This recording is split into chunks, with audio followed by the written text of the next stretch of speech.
Oh.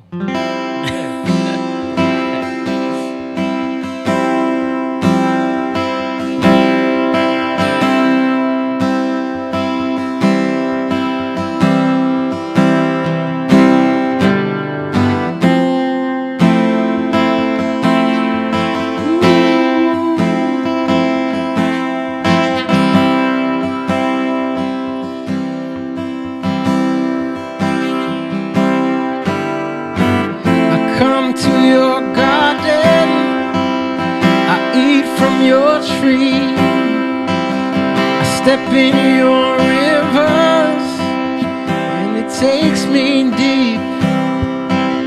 Your heart is my temple, your tears rinse my feet. Walk out, I'm able to carry your peace. It reminds me of a song that I heard long ago. Maybe I've always known that you were right there. A simple melody going over and over in my dreams, but somehow out of reach, eluding me until I release. You take hold of me when I release,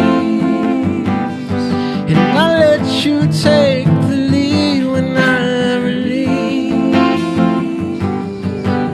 My heart starts to see when I release, when I release.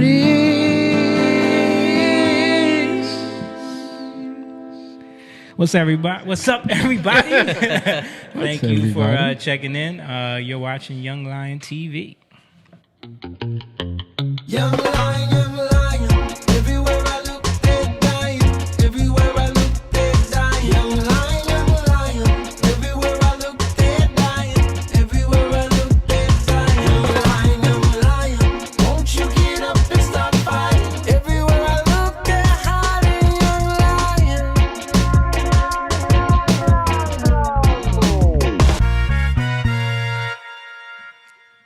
That's right. We're here. I just wanted to do a song at the top, and we forgot to pray again. Yeah. But it's all good. Pray real quick. Yeah, let's just do it real quick. Father, we thank you for this day that we can come together on another Tuesday as brothers and our sister over there, Rachel, and just bring about what you want to say. We ask the Holy Spirit to come in here and fill this room and let it be your words and your way today. And the people hear things that destroy the walls that the enemy has been trying to keep them bound by and keep them enclosed by. The breakthrough happens in people's lives today. In Jesus' name, amen. Amen. Yeah, devouring kingdoms of darkness, young lions. That's what this is about. What's up, Emma? Emma said, "What's up to everybody?" Hey, Mom. What's up to Dennis Watson? I see Jen, Rachel Bishop, William Riley, Martin Witherspoon, Jacqueline. What's up, everybody? Please make sure you take a moment and just share this video. Give it a like and a thumbs up and all that good stuff. What? No, I'm just saying I think that they're trying to suppress our streams. Yeah. Because it's been a little weird. Yeah. So share, please, guys. Yeah, that's the best thing you can do to help us keep growing this, get these conversations to more people and have more people engage with it. Mm-hmm. I feel like I'm too far over here. The powers that be don't like these kind of conversations. Yeah, they don't want they don't want you talking about, they don't want you thinking for yourself. And that's what we're going to get into a lot tonight. They don't like trigger, they got some words that we say that they don't like. Yeah, there's definitely a lot of the stuff that we say triggers algorithms that suppress our content. Yeah. I think that's hard for people to understand, though. Because if you're not a tech, you guys are tech, you be like, someone would do that? Absolutely, Yeah. they would. Yeah. I mean, did you guys see the Project Veritas dump today? Oh, Released yeah, I today? didn't see it. No, I didn't. What the dude that directly works at Google was on hidden camera talking about how they blatantly mess with like search results, news stories. Like this is stuff that we know, but he was admitting it on like Yeah. he's on because you know they use hidden cameras, so he thinks he's just chopping it up with people, and he's like, you How know, dumb could you be? but he's saying it in a way where he feels bad about it. Yeah. Like and I feel bad for the dude because it's like, for him, it's a somebody. Oh, okay. I thought you was like, Speed it up. that's some loud knuckle cracking going on over there. She's like, Yeah, point being, sir. she's like, I thought she had a clip or something like, oh, let me play this. But yeah, there's a video. Maybe we can see if you can find. They released a little trailer clip. It's like 2 minutes long of what I'm talking about. But yeah, so it was direct evidence. And now Google is they're in like some major lawsuit now, right? Did I you heard see that today? they might want them to sell YouTube. Yeah, it's monopoly law Yeah, that monopoly they're law. because they monopolize information. It's like literally you have YouTube. You can't find certain things on YouTube anymore. Right. Yeah. Yeah. Anything that's deemed conspiratorial. Yeah.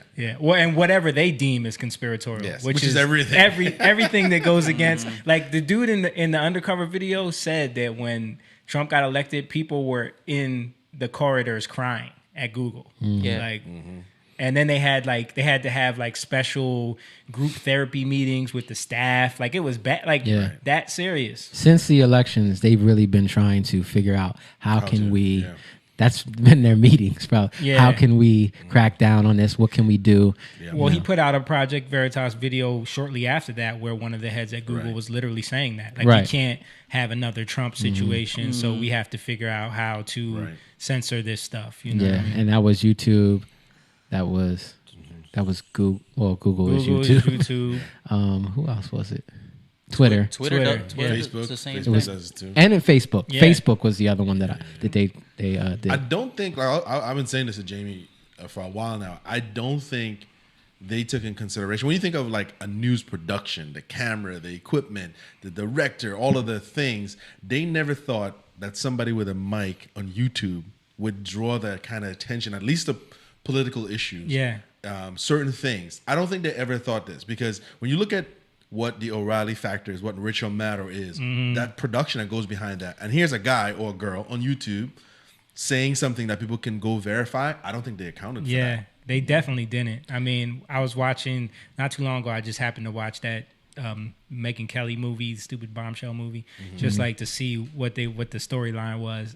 But it did give you that look inside to like the cable news Right. realm of where it's like the reason why Roger Ailes holds all that power is because he's the one that decides if your show's going to If go your on show's- primetime or yeah, not. yeah. He can pull all the strings. And all of that came crashing down Yeah. with YouTube. Right. You know? YouTube is destroying that.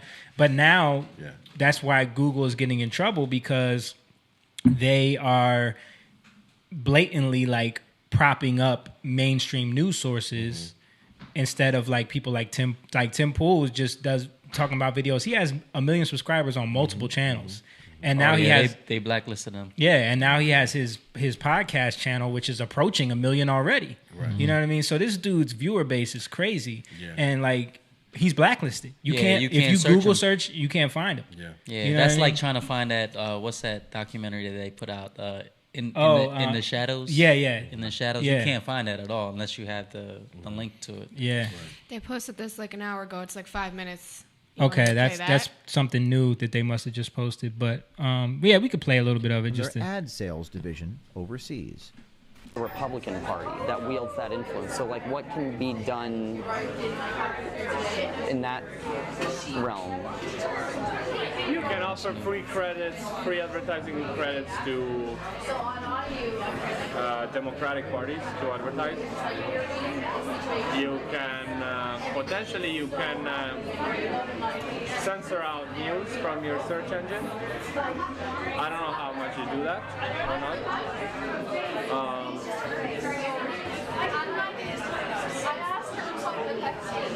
Yeah, I think that. But and Stop them from safety also that makes Yeah. decisions. there's different things in trust and safety, but yeah. You would want to root for a rare progressive organization to have, as at least as much say, or on the election. Yeah. Kind of. Yeah. I mean, can't they play a role? And they do that. Like in what ways, though? They fund the parties. They help with the advertising. Yeah. I don't know if Google does that, but they can stop ultra far right parties to advertise with people, right? Really? Hate speech, anything in regards to hate speech, you cannot advertise it. On YouTube side, they block videos that contain hate speech. Right.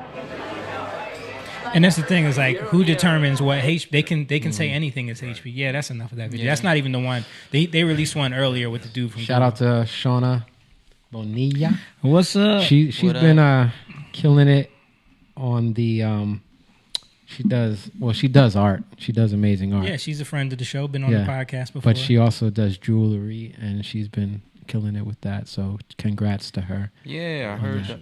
Yeah. I seen the who's that the reggaeton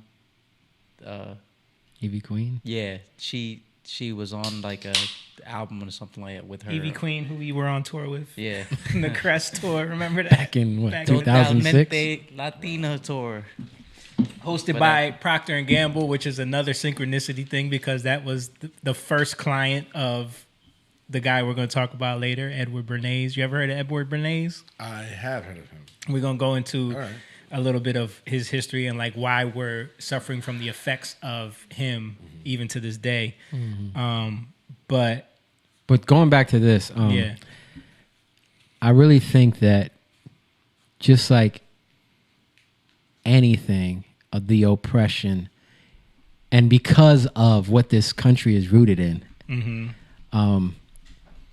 it's really becoming blatant. Yeah. That to the point, and it's like people want to win so bad that they become blinded. And they don't even see that everybody sees what they're doing. Blinded to it. A lot of them are, but I think some people are like in favor of it. Like some people are just like, yeah, that's fine. Right, you know what I mean? But I don't think they realize that everybody's seeing what they're doing. Yeah. And there's a whole lot of people that don't agree with it. Yeah. And it just reminds me of like, in some way, it's like a house that, your parents want to like keep pushing all these things to you, like, no, do this, but they're not giving you any explanations, and you can tell they're like keeping stuff from you. Santa Claus is real, like a bunch of stuff. Elf on the shelf. And then you're like, wait a minute, like it's just, you start growing up and it just doesn't add up. Right. And what do? You stop trusting them. Then but what happens when you find out that it's all been a lie? Now it's trauma. Yeah. You know what I mean? Like the guy you grew up with. Johnny Yeah. found out there was no Santa Claus at 13 and he was running around the street crying. Cursing his mom out. Yeah, mad. Probably did irreparable damage. But what is going on with the new form of media, which is no longer controlled by like the corporate structure, if you will? Where like a guy like a Tim Pool, a Joe Rogan, the fact that people are even asking for people like that who've gained massive amounts of following, I think the corporate structure in itself, because you see them on YouTube, join us on YouTube. They're trying to do the same thing too. Right. They're trying to copy that. Yeah. And why is that though? What because of what? Because there's a distrust. Because they're restructuring everything. Because they're losing. No, they're restructuring everything to gain that control back. Yeah, but because they were losing. So if Trump didn't win, they would not care. No, they still would because the numbers. Yeah. Because the numbers are bearing out something different. Like they're losing viewership. There was like even as far as TV viewership, like it's shifting to online. Of course. So. And all happening in the workplace, by the way. Right. And on the TV front, like they never thought that someone would sit down and watch a 3-hour podcast. Right. Schultz explained this very well, where he talked about being a comedian. He was talking about vying for a network to pick up Right. the entire 30 Or to minute, get like HBO to give you HBO, an hour special or right? something. What have you yeah. done lately? Right. So what he was saying was, by putting it out free and as repetitively as possible, he was able to get a following. And I think that news algorithm versus the YouTube it just changed everything. Yeah. You know what I mean? Well, you can go in here and you could find a video. You got to wait till 6:30 to tune into whatever anchor, you know. Right. But what do you see them doing now? Now you see like The Hill. Yeah. Their new show is online. Yeah. Their new show is on YouTube. Yeah. You know, you look at what Spotify buying up Joe Rogan was a huge move for the corporate interests to now try to control that podcast space again. Right. Because they've been buying up a lot of shows, like a lot of the major podcasts. Yeah. Amazon is launching a new podcast platform. Yeah. All of the iHeartRadio, all of the major record labels are buying a podcast. They're trying to gain To control it or to control it. Yeah. Absolutely. Yeah. Funnel everything through them. Right. Because think about it, if you have It's always has it. it's about market share. There always has to be a middleman. Yeah. Because then they can't. It's about money flow. Yeah. Right. Yeah. You know, They're they have greedy. the money Yeah, has I'm to sure flow they've lost through a lot them. of Right. Yeah. Right. So if they can't control it, then the money doesn't go through them. You know, Right. they're not going to be able to make anything. And It And not all only boils that- down to that money. And now the big thing is the information. Yeah. You know. That's the big thing. The big thing is the controlling of the information and the funneling of what's allowed to be out there in the public. Because now even Joe is dealing with this with Spotify, Right, where it's right, like right. he's a little bit vulnerable now. Right. Have y'all seen the new Spotify ad? No, I haven't seen No. Oh, Can we see find if, it? See if you can find the Spotify workplace commercial they just put out. I feel like this is in direct result of Joe Rogan. You know what I'm saying? If you can find it. Nothing he did.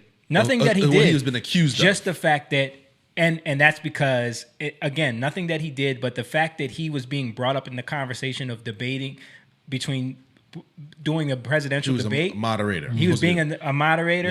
Yeah, Like the fact that he was brought up in that conversation, because that is a 100% elite controlled situation. And it got Yeah. retweeted so many times. Donald Trump was on board. Right. So now put Joe Biden on the defensive. Like he had to now the people are looking at him like, you ain't even going to respond. So what they do is now they attack Joe Rogan so that Joe Biden doesn't even have to respond. He could just say, how could I do a show with someone who they're claiming is such and such? You know what I mean? Without people don't need facts about it. It's just, this is what they're saying, you know? And it's funny because this is what we're going to get into. This is what we're going to talk about, the psychology of the way Edward Bernays coined it was I don't know. I put it in the title of the podcast, but I forget now.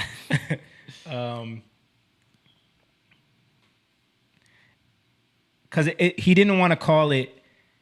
He coined the term public relations first of all, but he didn't want to call it propaganda because there was already a negative connotation to propaganda, just from the past. Like, you know, we've dealt with some PR companies. Oh, absolutely. So just from our standpoint, you know, when engineered consent. I'm sorry, Jake. There you go. Yeah, engineered consent. Okay. So when we, just for, you know, a personal experience in this, us going through this and feeling like, you know, us going through the music business and trying to figure our way through it, and we need this, maybe we need that, you know, maybe we need PR. Right. And well, no, they tell you can't do it without PR. Everybody has PR. And then so what I'm trying to say is, real quick, like, what's up, Irma? She said, "Hi guys, blessings to all of you." Hey. Okay. So what I'm trying to say is that we're always like, well, maybe we're missing this. Maybe we're missing that. Right. You know? Maybe there's this key that we need to unlock this magical. Right. This is the beginning of your career you're talking about. This is like throughout. Like, Yeah. so as you're starting, you're like, okay, you're going into a system that you really don't know, but you're like, if we just work hard, we'll we started on the outside, right, selling CDs. That's what I'm saying. So we're totally outside. We're not even thinking of like, we're outside of the system. Let's get into a record label. But to go to the next platform. Right. So now we're thinking like we're gonna break our way through ourselves by like building a name for ourselves, right? And then someone's going to hand us the key to unlock that door that's going to bring us to this magical world of Oz. You know what I'm saying? And then as you go through the process of it, you meet people that are like, yeah, but then they really are there to really take from you. Yeah. They want to be the middleman. that's think about like By the River. By the River is literally the depiction of that journey. Yeah. It's like, So go through the lyrics. I went to the valley where I heard there lives a tree, and if I can eat its apple, then I'll learn my destiny. But it was gone. So I walked through the mountains and across the open field where I heard there was a fountain. All the people go get healed, but it was gone. And So I'm on my way to the only place Right. I've ever known. right by the river. By the So, river. and then the second verse is, I came across a gypsy who led me to a well. When I drank its water, I fell under her spell. So I went to see the wise man who lives underneath the bridge because I heard that he could heal me from what the gypsy did. So it's literally about constantly you're being set out on this journey, and you're constantly listening to the people that you've been told are the gatekeepers, and they're just leading you. They're Astray. leading you on a wild goose chase the whole time for these. You know, it's like the Wizard of Oz. Yeah. You got to go to the wizard, but really, when you get there, the wizard is a guy behind the curtain who really is just playing everybody. Yeah, You know what I mean? So we learn that along the way, and thankfully, you know, thank God the fact that we had each other, and like our journey led us to get closer to God, and then Yeah. shed some of those bad ideas, which is Right. what Burn is about, your dreams being diseased, and like those bad ideas and those Well, that's bad actually a different desires. song, but- Oh, that's who am I? Yeah. But that's part of it too. Yeah. But yeah, like, so some of those, So the construct, our ideas, which were like when you think about what's the song? Burn, right? What's it say? It's all our secrets we keep beneath us on the undercover of our facades. hoping no one Hoping ever sees us for who we really are. So like you're hiding who you are because you're trying to be what you think you're supposed to be. Right. This image And then it's that's like been pushed to you. right. So then that's the next part. Right. People running around People in running circles, around in circles. doing what they can to To survive. survive, It's the same trying- thing we were just talking about earlier, right? Where it's like, Yeah. Trying to live oh, up that's to the By that. the River video. Trying to live up to that image they've been pushing all our lives. Right. It's a sad day when you realize you've been standing in your own way. It's a lonely life. When there's nothing left worth fighting for. So It's like Find My Way too. Yeah. yeah, and all our songs are like it's speaking to us getting out of that spell Right. that we were under, the programming that we were under.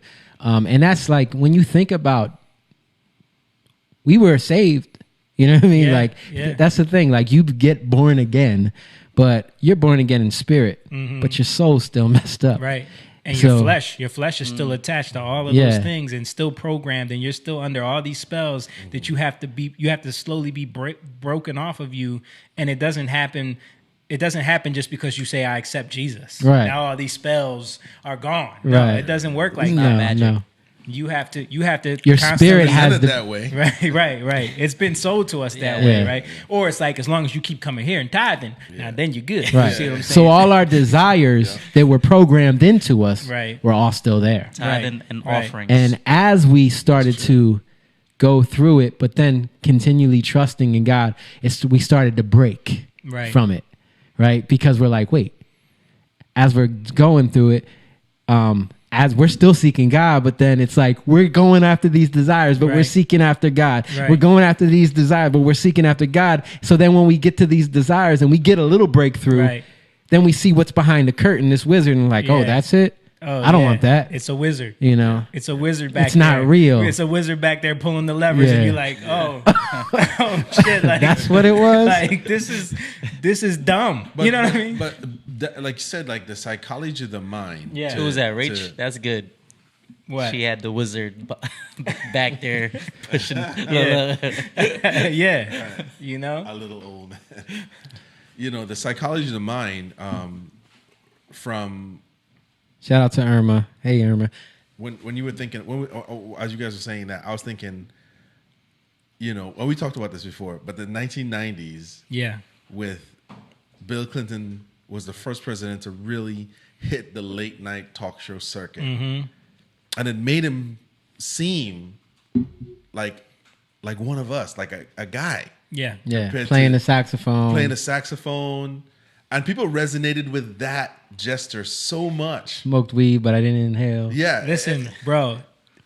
Well, I mean, this is what we're gonna get into. Like what he did, has come from an entire system. No, that's what I'm trying to tie it into because the candidates now are essentially doing that, but doing a terrible job. It won't work today. But listen, it does though. It does. But I think those people already bought into that though. You think so? I do think a lot more people have been woken up to that spell. True. They're seeing it. They're like, wait, this is some spell but shit. It's just gotta be brought to them in a different way. Right. That's the thing. Like people woken up though. Like I think a lot of people Kamala are. Harris wearing the Timbs. They no, went but you know, crazy. She's wearing Timbs. But the fact is, a lot of people call. Okay, what we doing over here? I mean, it's a good song and everything. Right. but a lot of people called that Tim shit out. A lot of people did. No, true. A lot of people did. But at that time, that the wizardry. It wasn't as noticeable back then, and maybe because the social media wasn't what it was. Yeah, no, definitely. Craft it. I think the Bernays effect really worked on the public in the 90s way more than it does now. It's more like they've already swallowed this food, right, and they got a bellyache, but they don't want to throw up to get rid of it.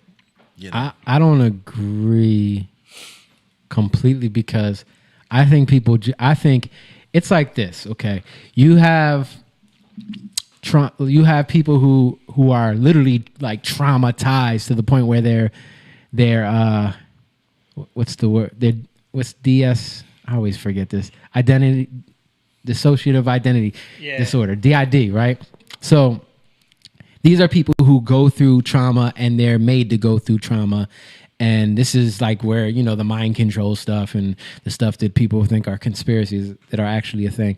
But a lot of times when these people go through this stuff as children, satanic ritual abuse, all this stuff, at a certain age, usually around the 30s, it starts to break down. Mm-hmm. So you see a break because eventually that stuff it wears off. Mm-hmm. The way they did it. So eventually, like, you have to change the way you do something.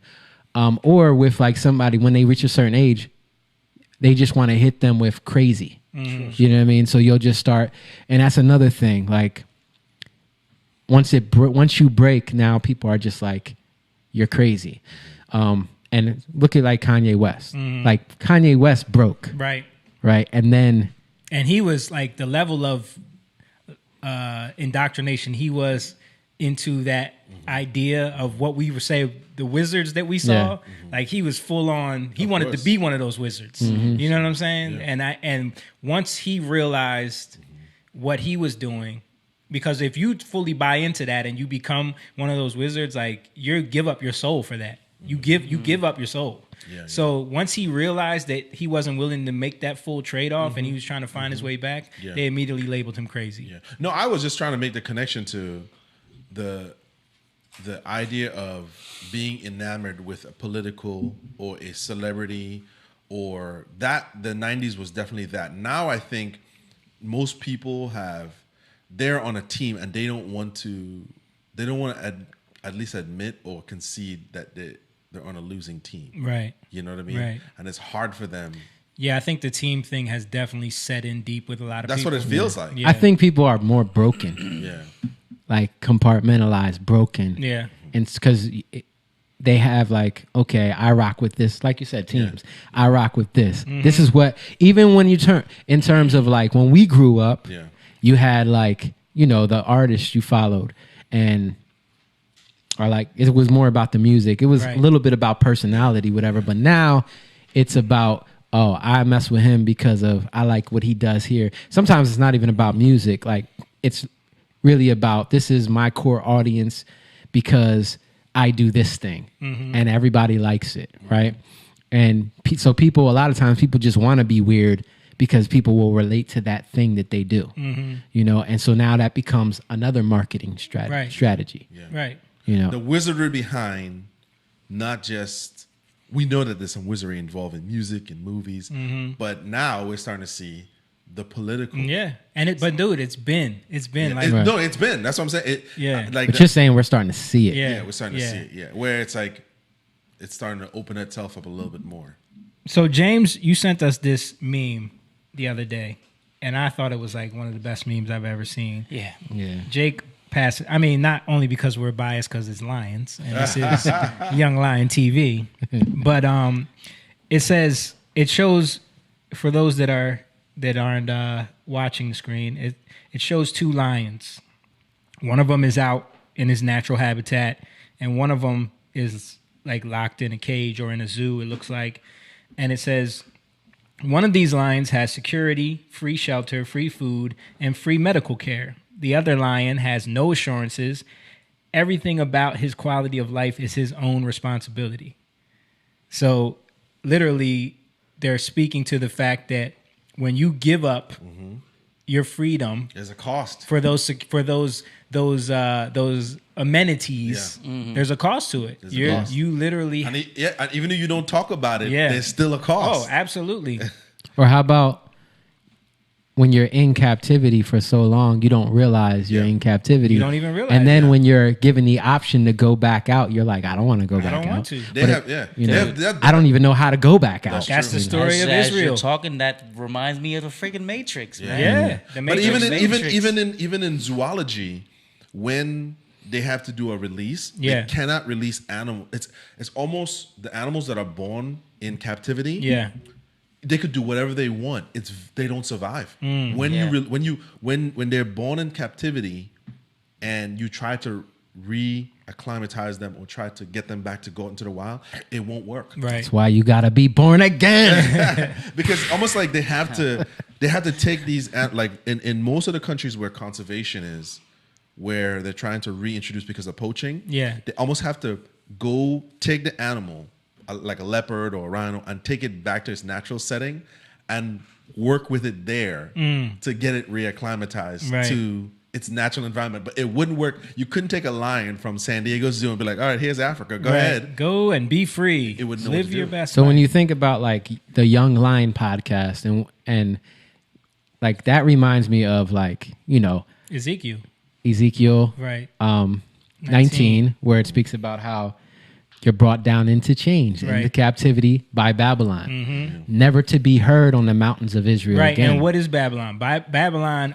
confusion. But Babylon is confusion with the promises of Security. security, shelter, free Free food, food. free medical plans. Like, so Babylon is that false It's, promise. so it's like, Yeah.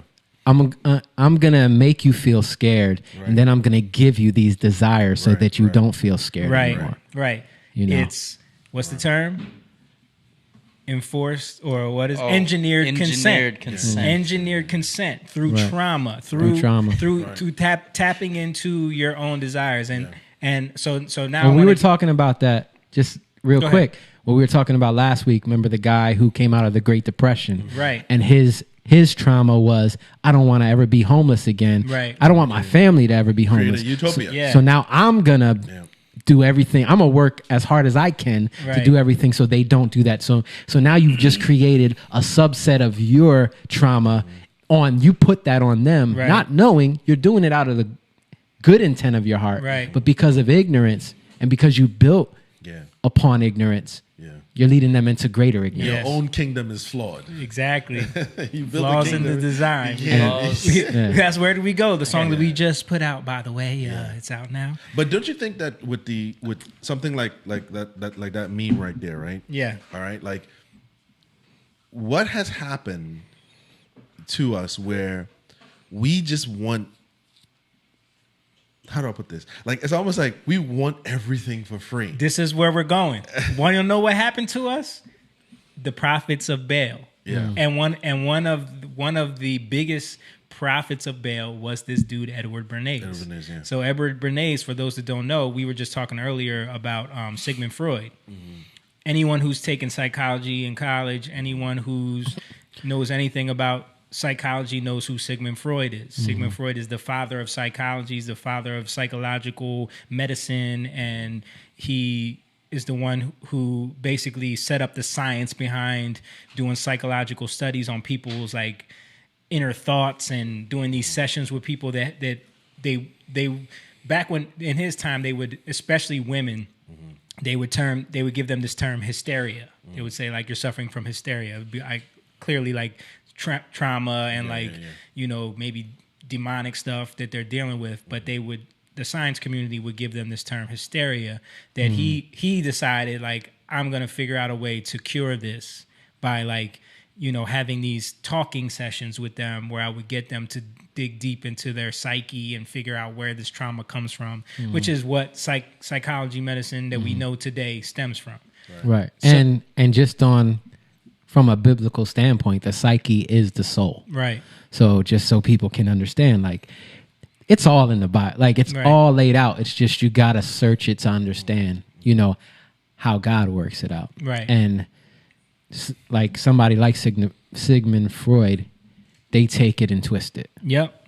And he even admitted that he didn't fully believe in everything he thought he was doing, you know, but he had gone so far into that study that there was no turning back. And he became nihilist. He became a nihilist and like fled into the Alps because he lost faith in humanity because he And just for people who don't know what nihilism is, basically you lose all hope. Yeah. You have you don't see any purpose for life. Humans as irredeemable. That was his thing, is that he felt like, you know, it was from the evolutionary standpoint, you know, he was straight up, you know, Satanist, evolutionist. He believed that humans have this innate animalistic nature that's deep within us that basically is going to come out if we don't keep it in check. You know what I mean? So his nephew, who is Edward Bernays, who came up under him and became a psychoanalyst himself, he was brought into a government organization that was set up. It was called like the Council on Public Relations or something like that. It was basically about public perception or something. It was about what is this right here? That's what I think about when you're like, hey, y'all remember this? Y'all remember this? You know what I'm saying? It's like inside every human. Yeah. You know what I'm saying? Yep. They break down into an I animal. remember this in video games. Mortal Kombat had the animal. Yeah. Remember what was Genesis had the Ultra Beast? Ultra Beast, Yeah. But no, so he was brought into this government organization. His nephew now. This is his nephew, Edward Bernays. This is the guy that I really believe is like the one who ushered in what you're saying. Is like, how do we get to this point where it's all about selfishness? It's all about. So, Go because ahead. you were saying prophets of Baal, right? Yeah. So what is that? What does a prophet do? It gets you to focus in another area. Mm-hmm. You have a problem. A prophet brings a solution. Right? This is why you're dealing with The this. prophet is supposed to get you focused back on your track with God. Right. And how like what you're doing is not in line with God. That's why you're doing what you're going through the things you're going through. The prophets of Baal were pulling people into the ideas of Babylon. Right. You know what I mean? Which is what has been happening to us for the last century. It's literally 100 years ago now that this started. In terms of them taking mysticism and trying to tie it into the educational.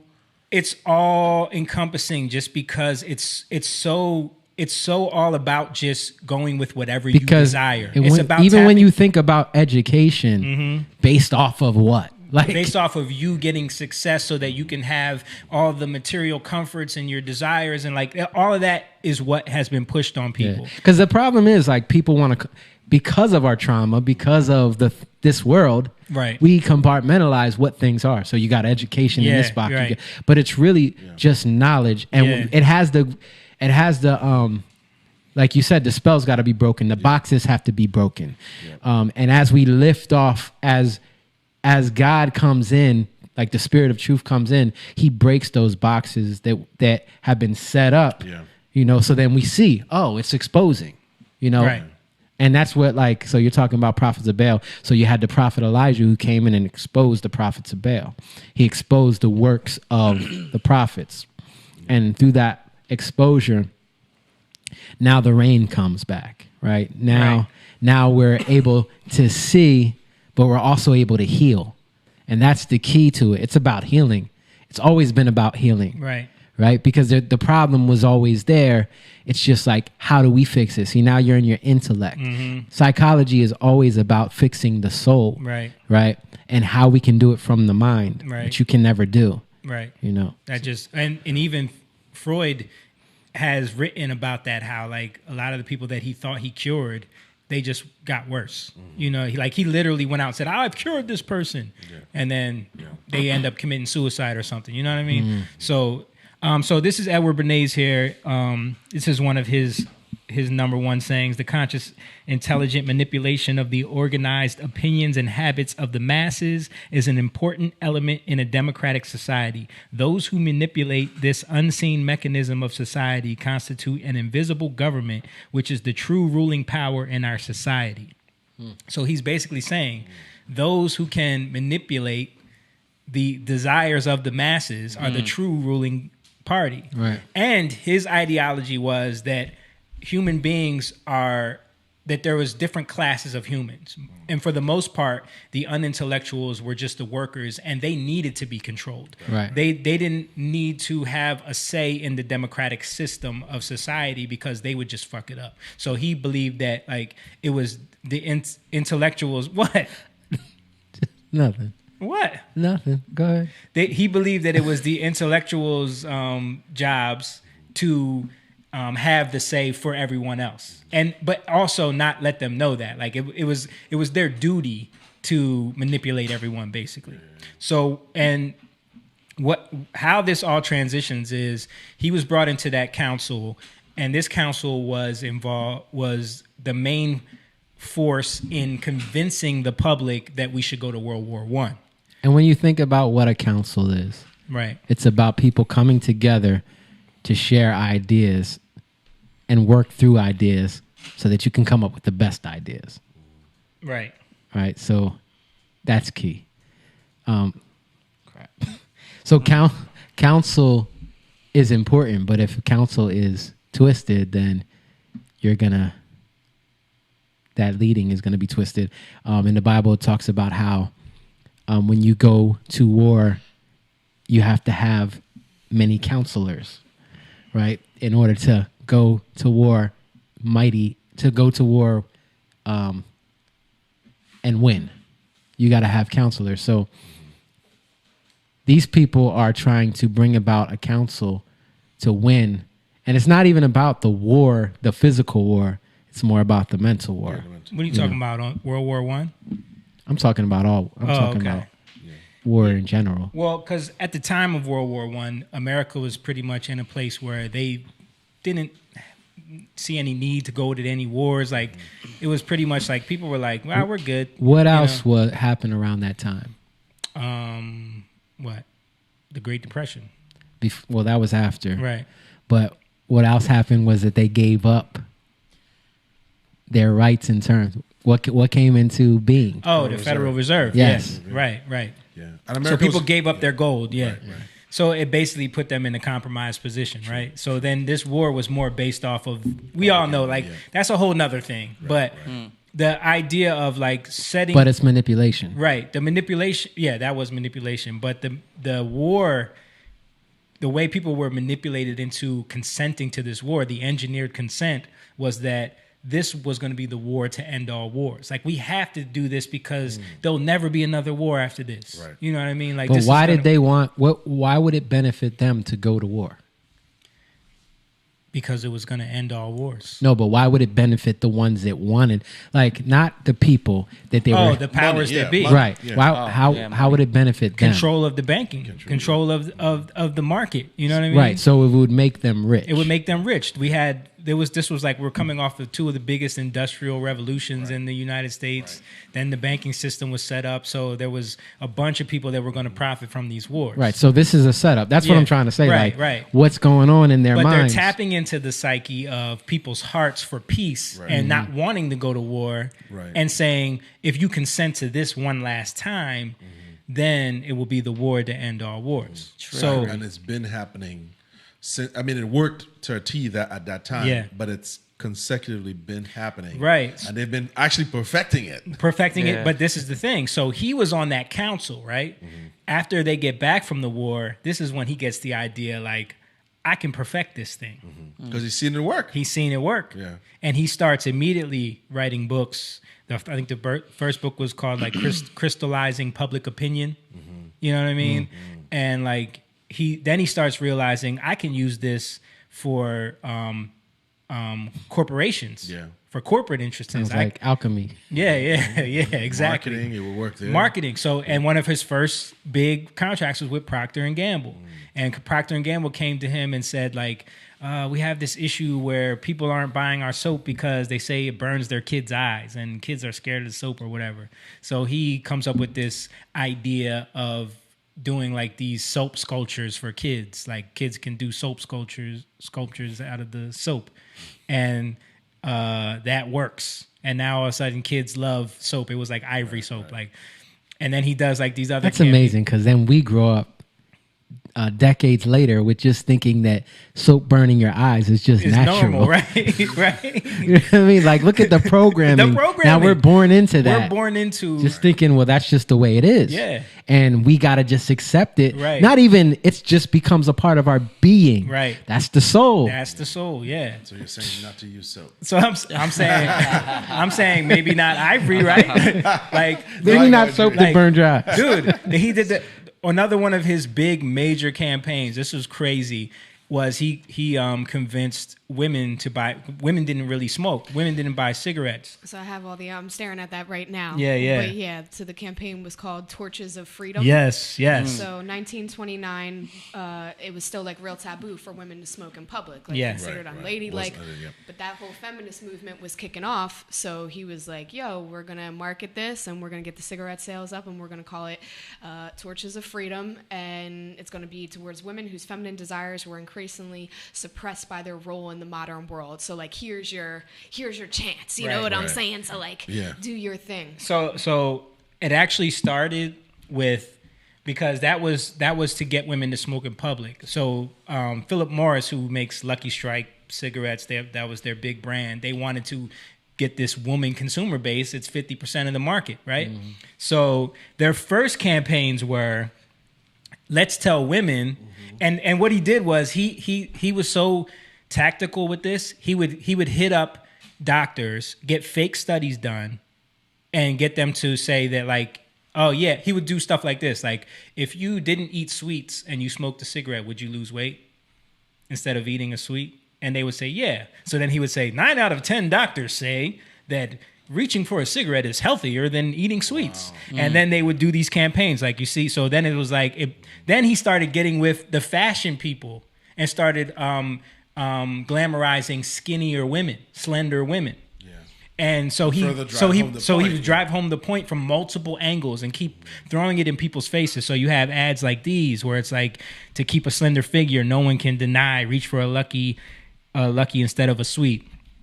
You have this one where it's literally showing like, hold on, let me make this bigger. A woman with gals. It's like, this will be you if you don't smoke these cigarettes. You'll turn into this fat shadow behind her. You know what I'm saying?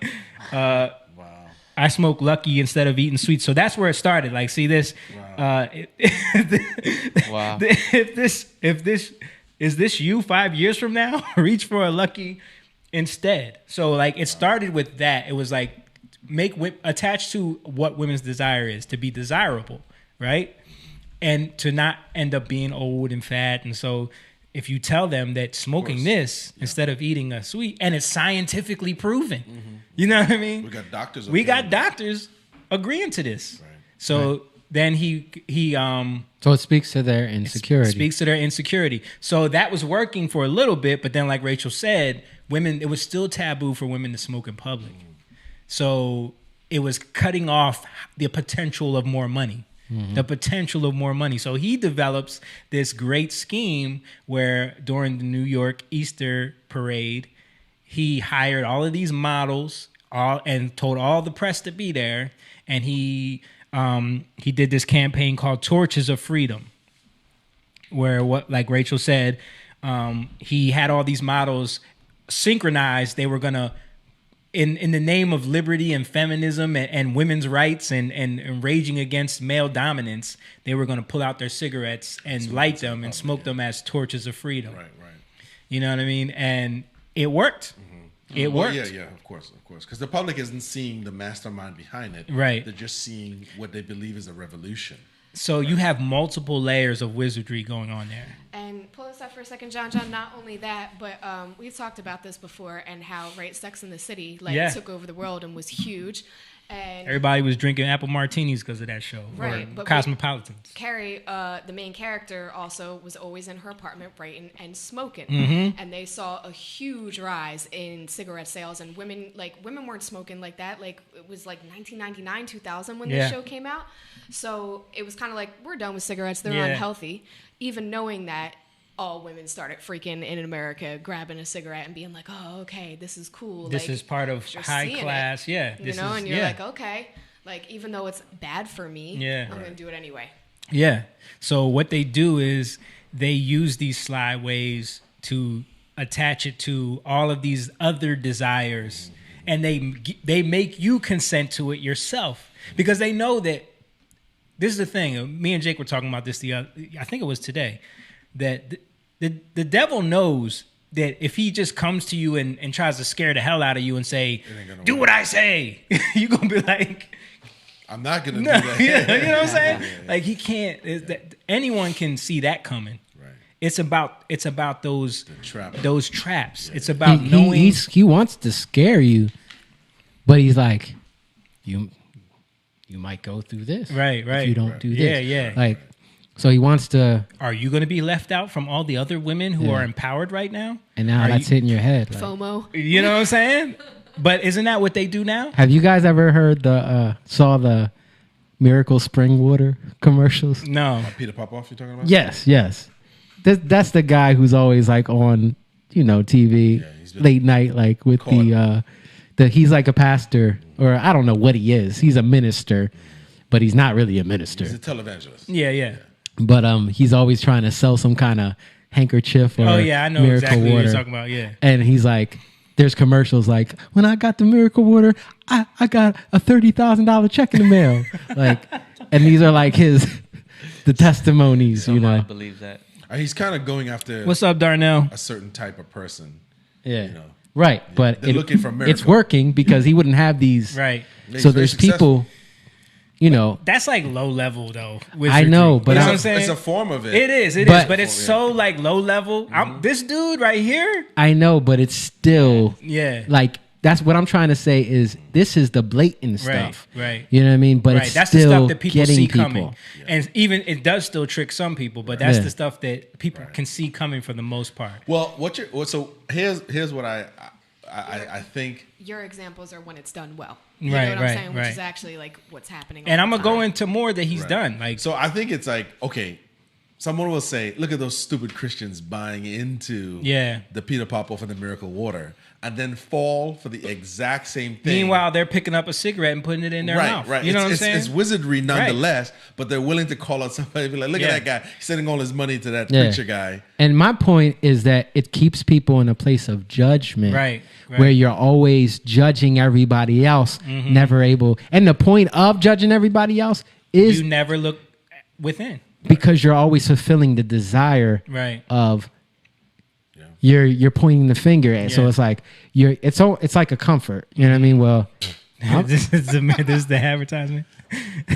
Miracle water. I threw that. Yeah, his cane. Delivered. I'm free. Oh, where's the? You guys we don't got no audio. Are you plugged in over there? Is this He's been caught a couple of times. How old is this? After she anointed herself with the miracle spring water. Millions of dollars of miracle money was also divinely transferred to the body of Christ through the use of miracle spring water. She said, I went from in debt to a multi-million-dollar construction business overnight. God has made me a millionaire this year. Now it's your time for healing and financial breakthroughs. Call for your free packet of miracle spring water. Liz, I've never... All right, so let me continue with this because I just want to show y'all. I just want to give these examples because it's literally infested our worlds. Like, so me and you, we always, and you too, we always laugh at people when they judge breakfast food, right? And they say, well, why would you eat that for breakfast? Why would you eat that for breakfast? Like, you, it's supposed to be eggs and bacon and stuff like that. And you like, it's burned into our head. But why? Yeah. But why is that what's for breakfast? My stomach doesn't know. Americans, what's for breakfast? Bacon and eggs, right? Cereal. Who do you think is the one that made that happen? This guy. Wow. Edward Bernays is the reason. Is he the devil? He's the reason why we eat bacon and eggs. Right. Because before that, breakfast was literally like some juice, toast, butter, coffee. Yeah. Like it was light. It was light. Yeah. But he did the same thing. One of these meat packing companies was trying to get rid of a bunch of bacon. Oh, wow. And they were like, we need to increase our bacon sales. So how do we do this? We heard you got women to smoke. Help us. Help us. Same tactics. He goes to doctors. Bring me the bacon. He goes to doctors with a framed survey. Right. Would you say that if you had a hard night and eating a light breakfast is better than eating a hearty breakfast? Which one would be better? Right. Oh, eating a hearty breakfast would be better. Thank you very much. The doctor's like stitching up a cut. I don't know, man. Eating a hearty breakfast. Take that and, twist it up. Yeah. Next thing you know, all these commercials. Right. Eating a hearty breakfast is what you need. Misquoted. Get your bacon and eggs, you know what I mean? And all of these advertisements. Yeah. And that became the standard. And to this day, everywhere you go is bacon and eggs. Yeah. Like, but before that, that's not what breakfast was. Like, we didn't eat that. Right. I heard. I did hear something about that with cereal. Mm-hmm. I think it was same thing. Was it Kellogg's? Kellogg's of a balanced breakfast. Balanced breakfast. And they were saying 1 out of 10 kids. He did the same thing with and them. It was like kids in India who had a choice of Kellogg's or dirt. Or dirt, right? Of course they choose the Kellogg's, right? And another one of his claims to fame was Betty Crocker. Betty Crocker was having a huge problem with the box cake mixes, getting people to buy into those cake mixes because it's not homemade. Like women felt guilty making this fake cake for their family. It was people do easy. it now. They're like, it's because the wizardry was heavy, bro. So he did these. He actually used to get these companies to pay for doctors, psychologists to like evaluate people and find out why. Like it wasn't just he would just come up with this on his own. Mm-hmm. He would do these long studies. He was hitting up the psychoanalysts. Yes, and he would get them to analyze a bunch of women and be like, what is stopping you from using this? Right. And then they would get to the bottom of it, and women felt guilty. So he was like, all right, how can we turn this around? They figured out through the... So he had like a little council to like get information. And where did he get that from? He got that from Freud, because Freud used to do these group psychology sessions. Mm-hmm. The idea of what's when they put a group like a poll, focus groups. Okay. Focus groups. Right. That's Edward Bernays. Mm-hmm. He took that from the concept of like the psychoanalyst groups where they would talk to people and try to get group therapy sessions. Mm-hmm. So these focus groups came out of that way of thinking, where it's like, all right, present them with this and then get them to fill out a survey, what they like, what they don't like, and then we'll adjust from there. But the Betty Crocker thing, they realized that the way to get women to not feel guilty was just have them add an egg to it. So then they were like, it seem like they're doing I did something. And I did something. You know what I mean? So then they did this whole campaign. I actually found one of the commercials. Hold on, let me see. Oh, yeah, here we go. When you make a cake from a mix, which do you want? A fresh egg cake or a cake made with dried eggs? For higher, lighter, tastier cake, why, fresh eggs, of course. But remember, all cake mixes are not alike. Betty Crocker cake mixes are different. They call for your eggs, added by you at home.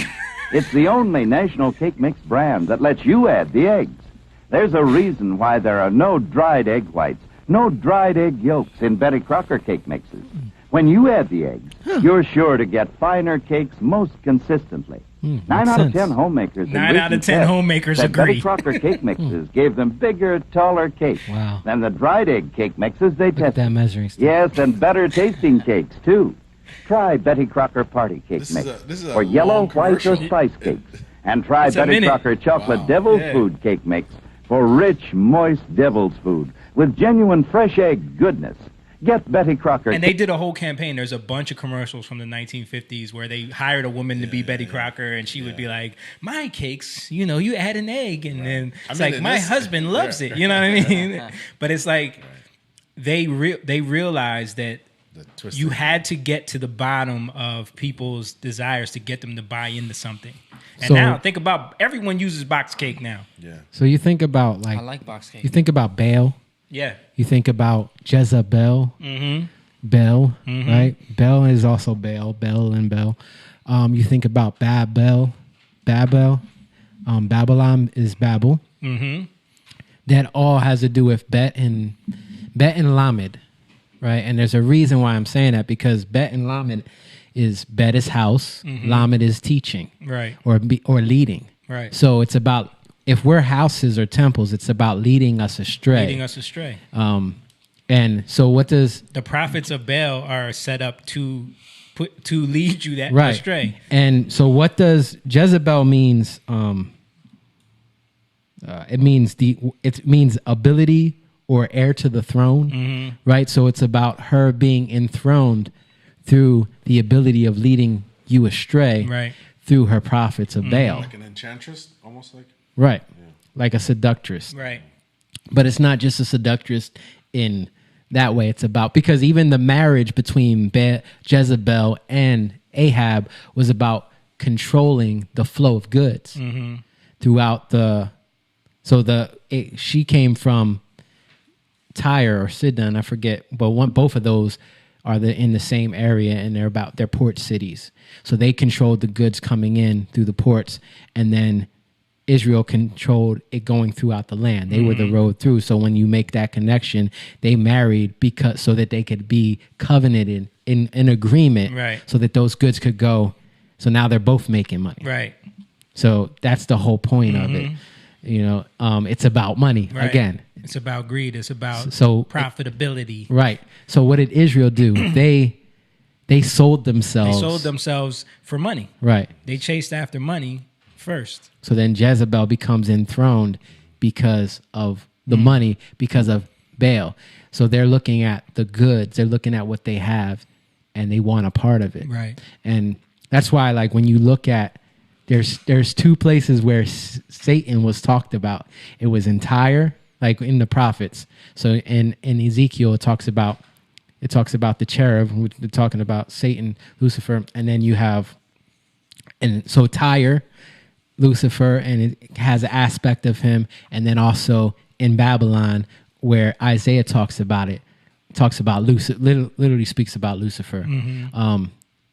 So it's always it's tied to those two kings, right? Which she came out of Tyre. That Tyre is Canaanite, and also Baal has to do with the Canaanites. I mean, Babylon has to do with the Canaanites.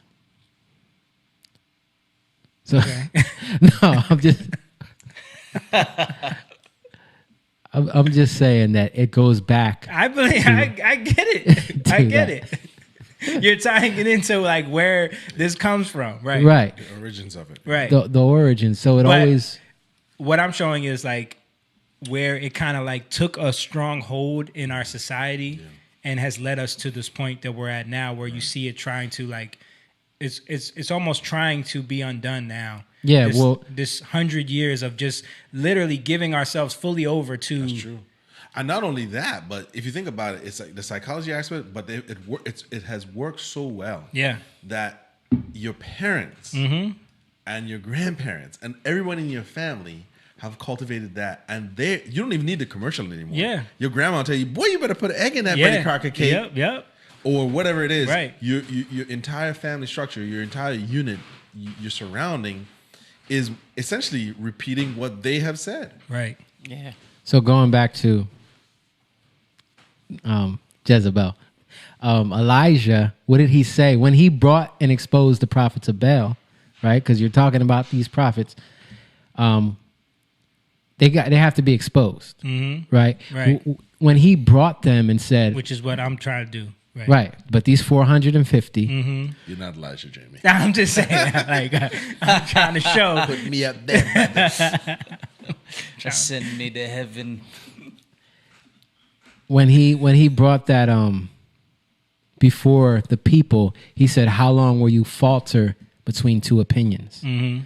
So they were in a place of psyche where they're like, "Yeah, I believe in God, this God, but at the same time, that doesn't make sense for my life. I'm justifying my actions over here." Well, it doesn't even make sense. Right. I'm not even, it's like, yeah, but that's church. Yeah, but that's God in my box, but it doesn't work for my life. Right. Like, no, this is for my life. This is like the stuff I have to do every day to survive. Right. That's the faltering That's between two religion, opinions. and this is life. Yeah. Right. Right. So even in Elijah's name, Elijah means God is, God is Yah. Yeah, so he's making a defining who God is. Right. Right. And in turn exposing the prophets of Baal. And what happens? Jezebel comes after him.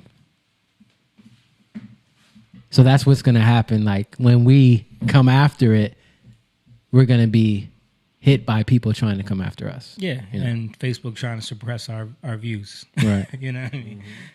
Let me show this interview real quick of him. Go ahead. Quick, I just want to say what's up to a few people. Linda Spurgberg, Shaniqua Garcia. What up? Rebecca Oviedo, Aisha Williams, Brielle. Yeah, just want to say what's up. Share, so Facebook don't suppress us. Okay.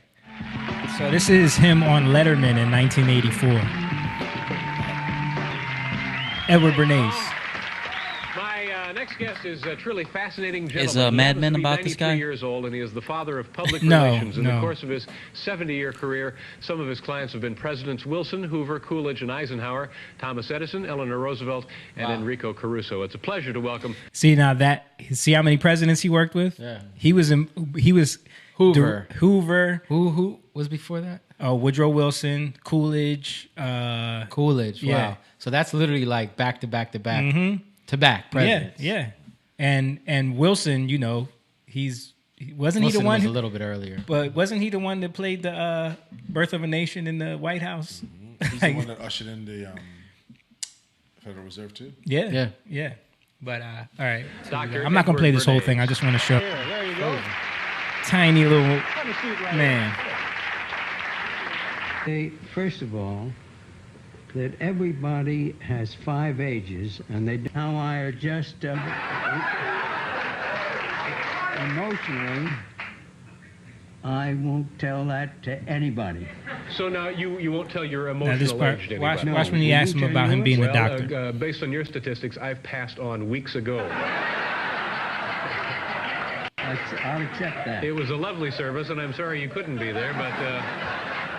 all right, now, doctor, tell me again what the doctor is. What are we dealing with here? Well, You're the father of what public we're relations. dealing with really is the concept that people will believe me more if you call me doctor. Oh, I see.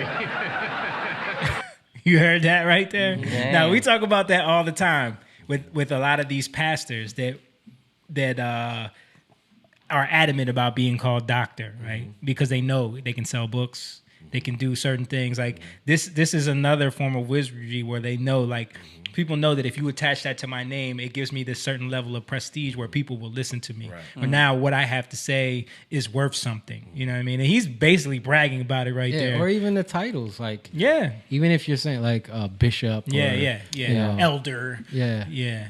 Or apostle, such Right, and such. right, you right. know? Well, the doctor thing, it is the crossover appeal. Yeah. That is just not pastor. It's Right. doctor. Yeah. That's what because they want to grab the secular world too. Yep. At So least it's to buy the books. Right. But he's basically saying it like, well, he's been given an honorary doctorate, which is what he goes into. But he's like, me being able to say that is so that you have to listen to me. You know what I mean? And he's joking, but he's serious. He's joking. All right, so Count. I'm gonna go They to. had a white floating soap called ivory soap. Oh, this is where he goes into That ivory was the selling soap. point. It would actually float in the bathtub or wherever you were bathing. Angela Hickman said, "Hey guys, They came What's to up, me Angela? one day and said that mothers washed the faces of the children, and they hated soap because their eyes were stinging from the soap, and that when It's not a good people sign. grew up, they wouldn't use any soap Right. because they get conditioned in childhood, according to Freud, my uncle. So think about that. It wasn't really about the kids and how they felt. It was the fact that once these kids grow up, they don't want to use the soap because they remember it from their childhood. Right. So, Which you see that all the time. Like, if with kids, people always say like, "Oh yeah, I don't like that because this happened to Yeah. me when I was a kid, Right. and now I just don't do that anymore." Or I don't like string beans. Yeah, or yeah, something stupid, you know. right. trauma." But instead of saying like maybe there's something chemically wrong with our soap where it shouldn't burn people's eyes, you know what I mean? Right. Like If it's burning their eyes, what's it doing to the rest of the Right, parts all right. over their body? Right. Yeah. Right. No, it was how can we convince these dummies to buy it anyway? You know what I mean? And that's what he goes That's into. Same thing you with the get ahead of cigarettes. yourself, Right. But it's true. Your uncle was Sigmund Freud. And so we made a research, made a study. We made a and study. We found a sculptor, Brenda Putnam, who used soap instead of wax in developing her sculpture. And it then occurred to me that if we could develop soap sculpture competitions, I went to a psychologist and he said every child has a creative instinct.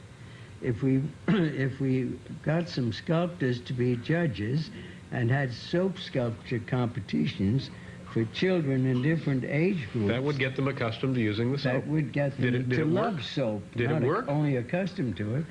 The fascinating thing to me was that after the first year, 22 million children were loving soap, and the sale of soap just went up. So I want to. He's bragging about it. I want to think.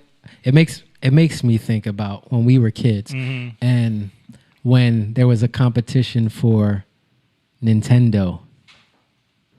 Do you remember that? Yes, yes. And it do y'all remember that? Dude, they did that purposely. I don't. Right. It was all to push the brand. Right. But there were a lot of brands that would do these competitions, especially with the kids, to get people more engaged into it and then loving it more. And Right. yeah. Because then when you get older, you become addicted to games. Right. What do you mean competition? They would do like these national competitions, like Mario or Tetris. Right. Or, There was a movie about it with Savage. Yeah, Fred Savage. Fred Savage. Yeah. You know, there was a kid who was like autistic, his brother, and they like make it to California where there's this competition and he ends up winning. Yeah. 'Cause he's like, that's from our childhood, though. Right.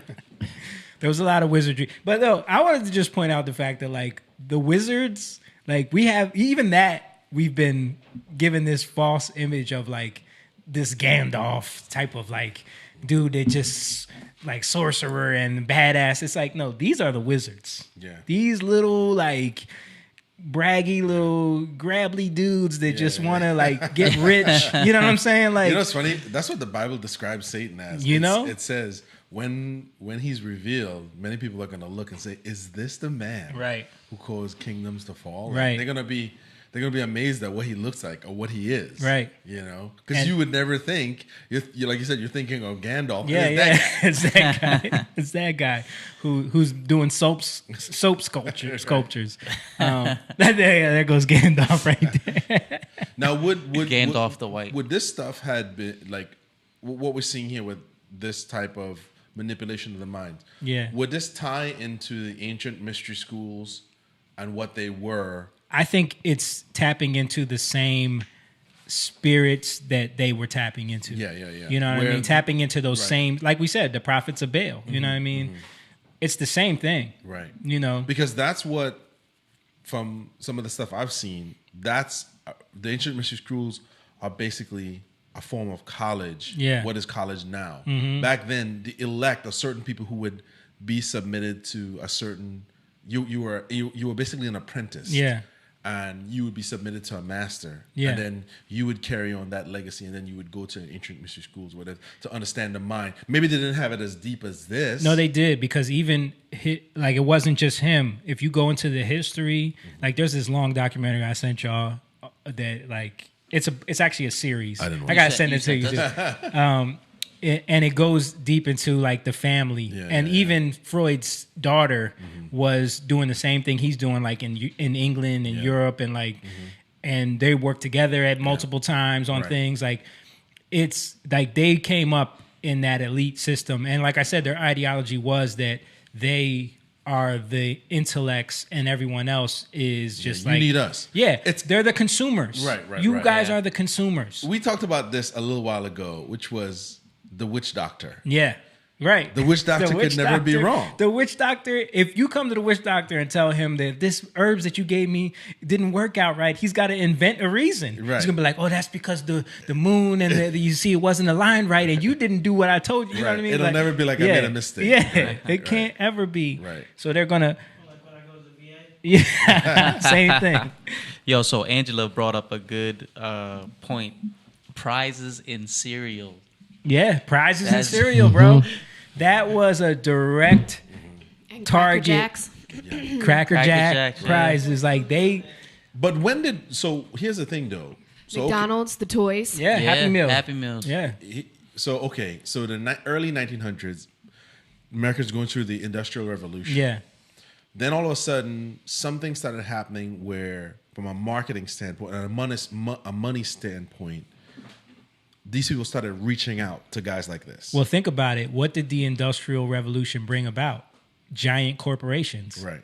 That now could produce all of these things. So at that time, these people didn't have like a board, a committee where they can market, or they didn't even think of it that way because like advertising was more before he came along. Advertising was just about the specs. It was like buy this car because it runs this far on gasoline and it can do this and it goes this fast and it can get you, like, it was literally just talking about what can it do, you know. Not how it's going to get you a girl. Exactly. And he turned it into he turned the whole car industry into a status thing. Yeah. And into the idea of like you getting the car is about you feeling good about yourself. You know what I mean? So you see how he came in. He came in through the leaders. Right. And it's always about the leaders. It's always about the rulers of the house, right? Because they're seduced into, okay, like again, the lion being seduced, right? Your voice has gone astray, fell from its righteous place. So it's always about being pulled into captivity. It's always about the leaders. Because once you're seduced by the prophets, you're going to be always going to them. You look at Saul in the Bible, right? Yeah. Saul, that was before David, right? And that's how the kingdom came down, but God anointed David. But there's something in Lamentations that I want to read. Okay. What is Lamentations? Lamentations is the book that speaks of the destruction of Jerusalem after they went into captivity. Right. This is what you were sharing with me the other day. Right. So this is a book from Jeremiah, and Jeremiah spoke about them, but the kings would listen to the other prophets. They didn't want to listen to Jeremiah. They're like, oh, this guy is crazy. But at a certain time, they started to hear him, but they still were upholding to these other prophets and to the gods that they served, to the point where eventually the city got destroyed and they were brought into Babylon, the place where they gave themselves over to anyway. Real quick, Angela, I'm going to share that link in the chat right now. Don't watch it now, though. Keep watching that. So when you think about Jerusalem is a dwelling place, right? Jerusalem It's a land. It has to do with a dwelling place, a city. Jerusalem is like a person, right? New Jerusalem speaks of the bride, right? This beautification of the bride. Yeah. Right. So it's about being beautified, right? It's about being adorned, but it's about how you see beauty. Mm-hmm. Because if you see beauty in the wrong way, you're going to be adorned in the wrong way. You're going to marry a whore. To fulfill your desires. Well, I'm talking about marry Jezebel. That's what I'm saying. But you look at what was Babylon That's in my Revelations. point. That's Babylon is the whore, right? Who was beautified. Right. But eventually came down. Mm-hmm. And then what happened? Now we're paying attention. Seduced by the wine of her ways. Right. Wine of her waist. Wine of her so waist. They were seduced by the ways of Babylon, and eventually they were overcome by it. Right. This is the kings of Judah. Right. Which and fell. this is what I'm kind of like saying is going on here. Right. Exactly. Right. That's why I'm bringing it up. So just this part, it's Lamentations 2:13 and 14. It says, "What can I say for you? What can I compare you, O daughter of Jerusalem? What can I liken you that I may comfort you, O virgin, daughter of Zion? For your ruin is vast as the seas." And then it says, "Who can heal you?" Right? So you think about us being broken. How can we be healed? Right? So then it says, "Your prophets have seen you, have seen for you false and deceptive visions." Right? So these are the prophets that came in for pay that said, okay, I'm going to prophesy for you these things. And because of the desires of your heart, you're going to accept these things. These are the rulers I'm talking about who accepted these things because it's always about the leaders. Right. Then it says, they have not exposed your iniquity to restore your fortunes. So the iniquity that we grow up in, like we said, we didn't know. We thought this soap was just supposed to burn. You know what I mean? We grew up in this programming. We didn't know. So, but what God does is he starts to expose these things that we grew up in that we thought was just the way it was, right? That they're literally like, yeah, you're supposed to eat bacon and eggs for breakfast. Right. You know what I mean? Right. That's breakfast food. Right. When really it's like, maybe you don't even have to eat breakfast. Right. You know what I mean? So then it says, they have not exposed your iniquity to restore your fortunes. Right? So you're looking for fortunes in your desires, but you actually lose everything.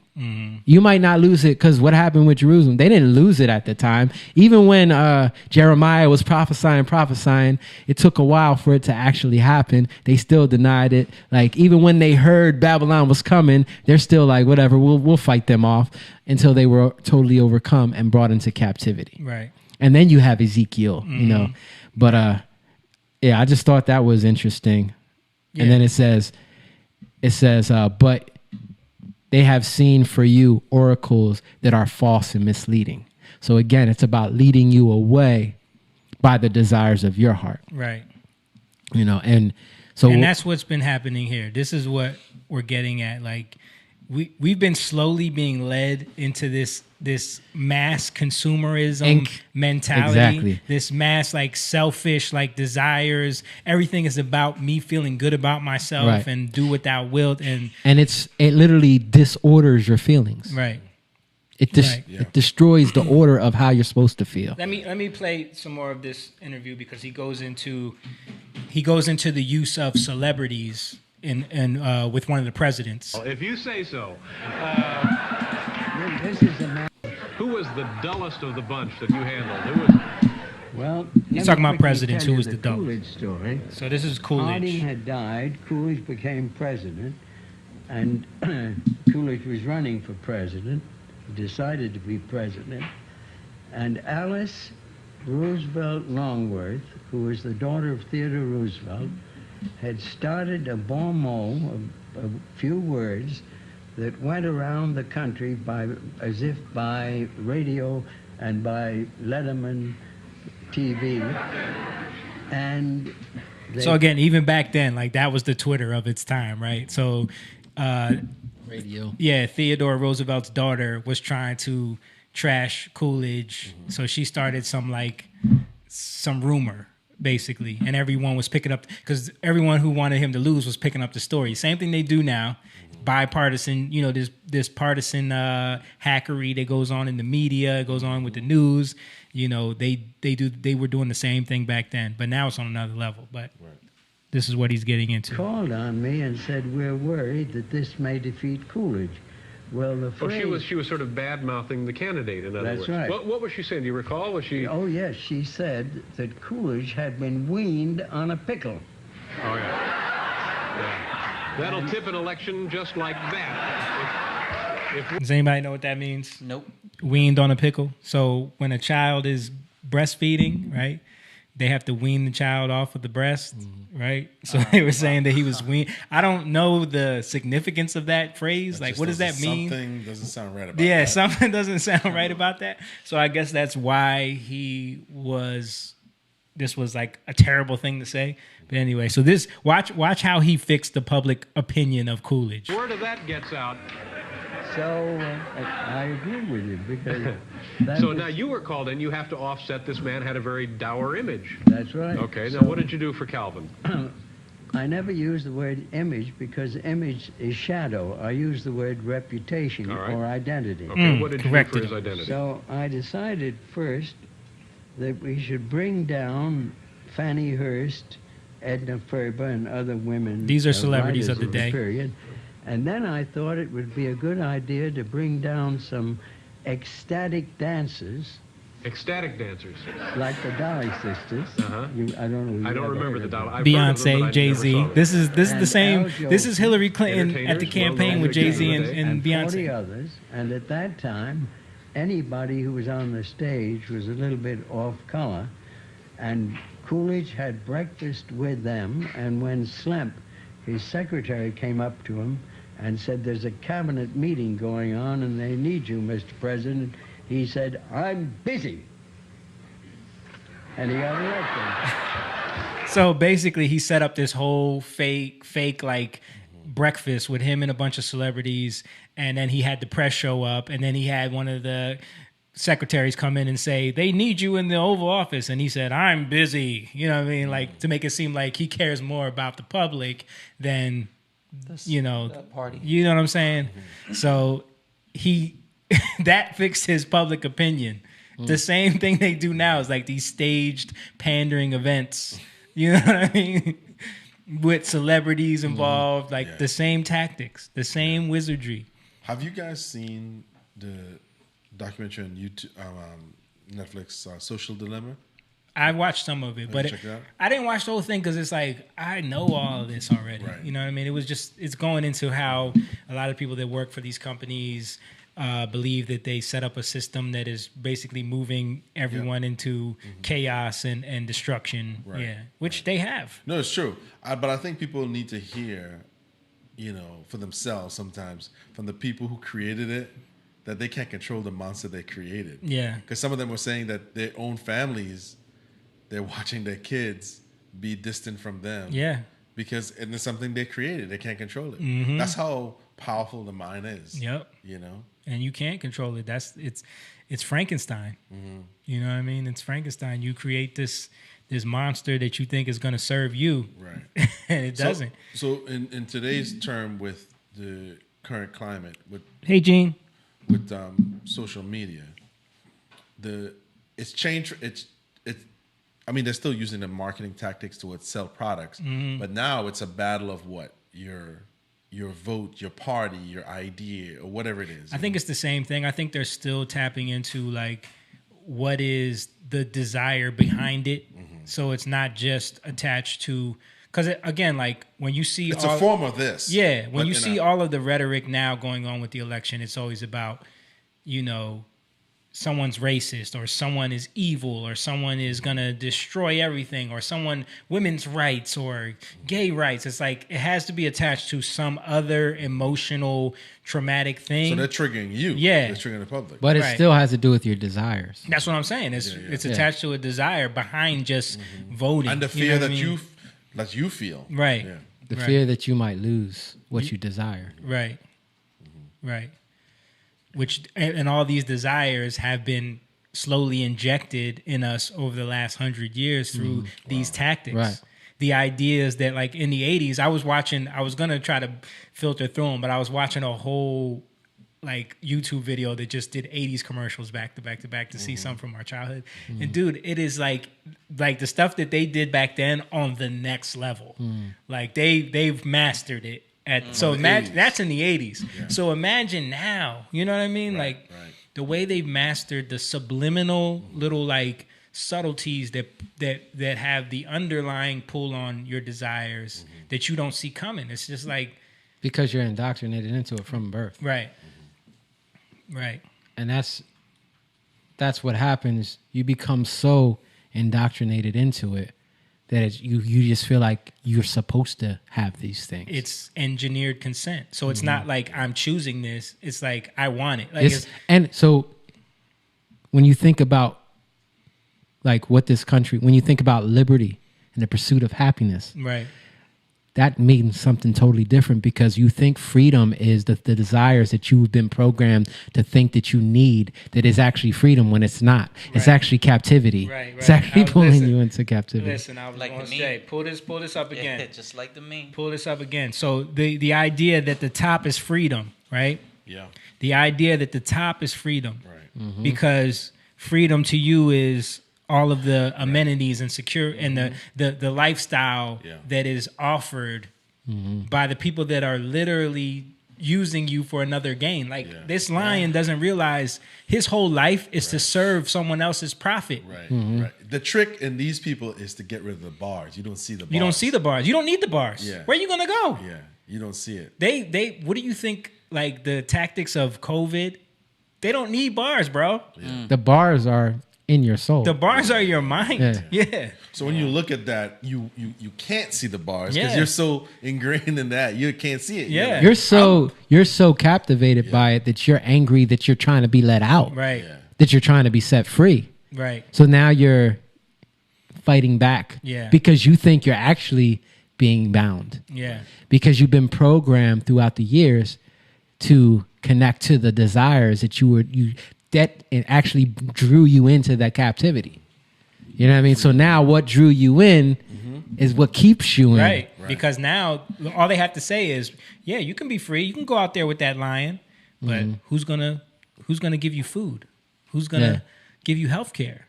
What about look at all this you have here? And you already bought into it, so you're like, all right, I'll stay here. Yeah.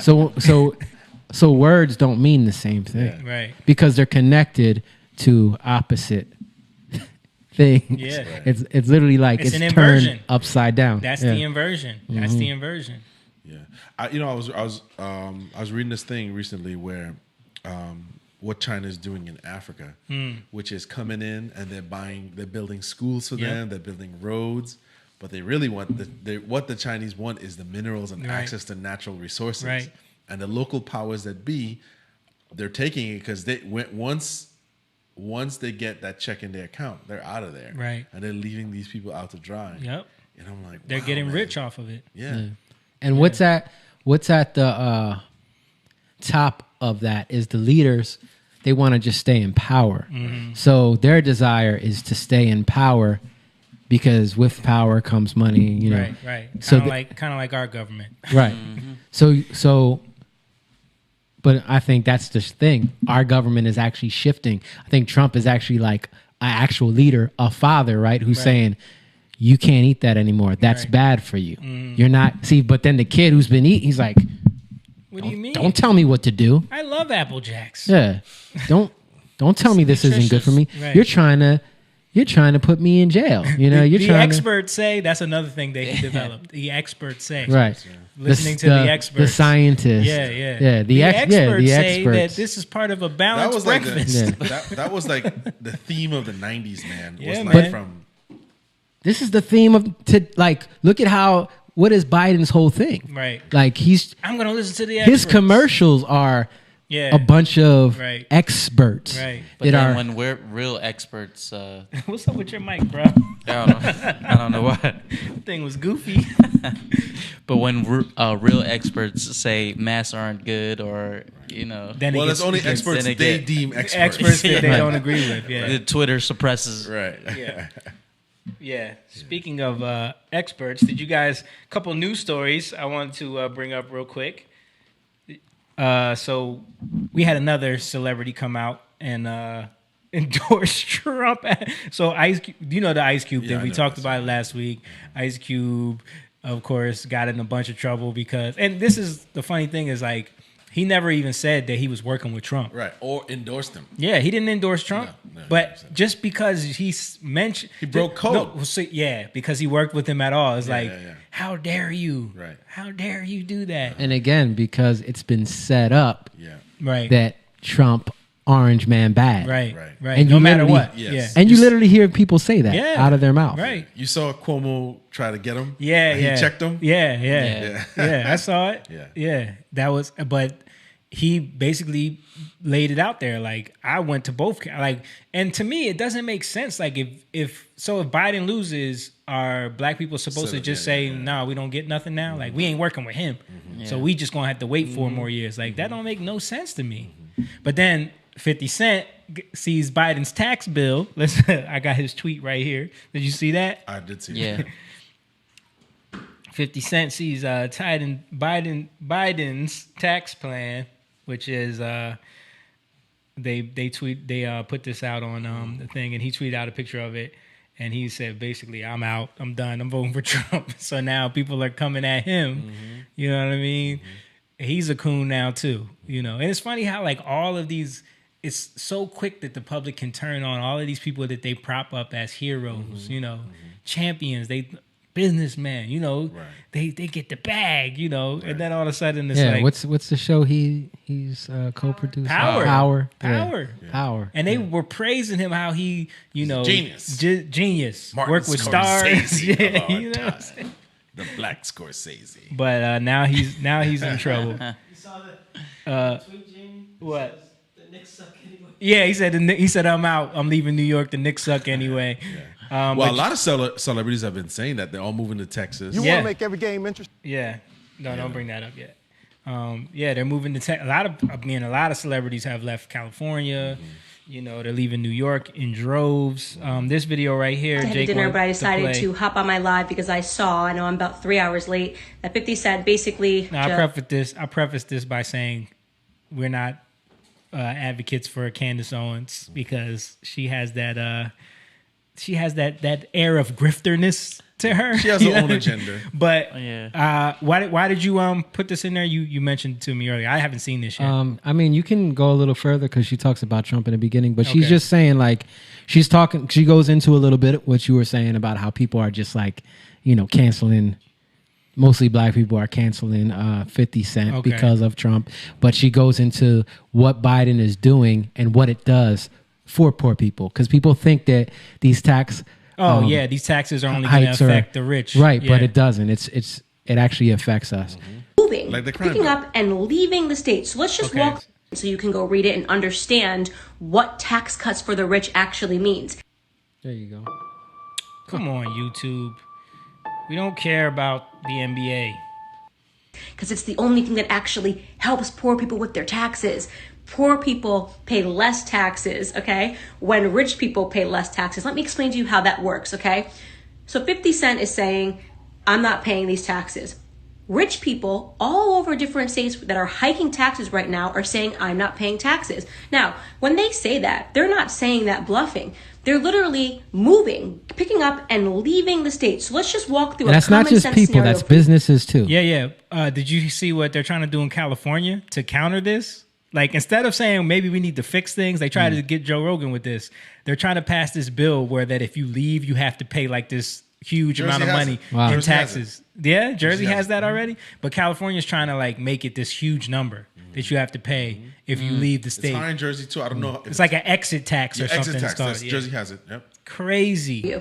Let's say the state decides that it needs to collect a total of, let's make it an easy number, $100,000 in taxes in the state of California, okay?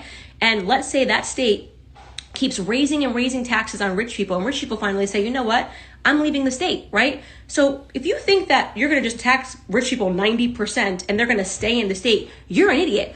Rich people are the ones who can afford to leave the state, okay? So let's take California right now, for example. The Daily Wire, they employ 75 people. Ben Shapiro, they pay massive amounts of tax in California. What happened? California taxes got too high, and they just announced that they're leaving and moving to Nashville.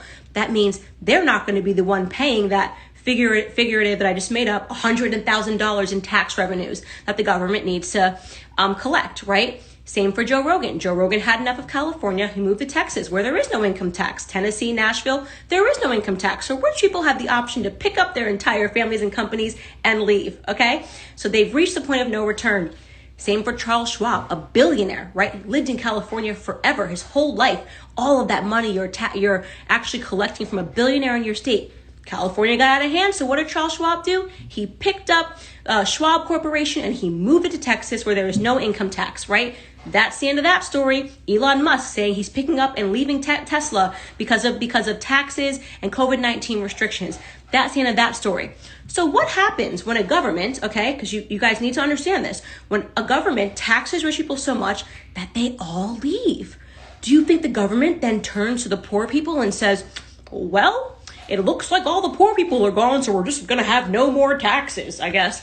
No, you fools. That's not what happens. What happens is the government then turns to the poor people and raises their taxes.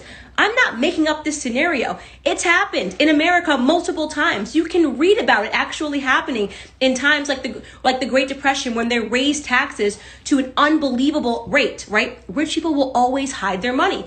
They can hide it legally, by the way. I'm not talking about fake ways to hide it. They can invest in municipalities. There are bonds that they can invest in, right? To build parks. They can hide their money for 5 years and get it for 5 years, and the tax rate is more favorable. These are legal. These are sanctioned by the government. And of course they're going to do that. I would certainly, if I was living in a state that was taxing like crazy, looking to putting my money in some sort of a bond system, which would make sure that I didn't have to pay taxes on it for a while and could let it sit and mature, right? You guys don't understand that because you're so emotional that all you hear is tax cuts for the rich. Now, okay, we get it. Yeah. Yeah. And you know what?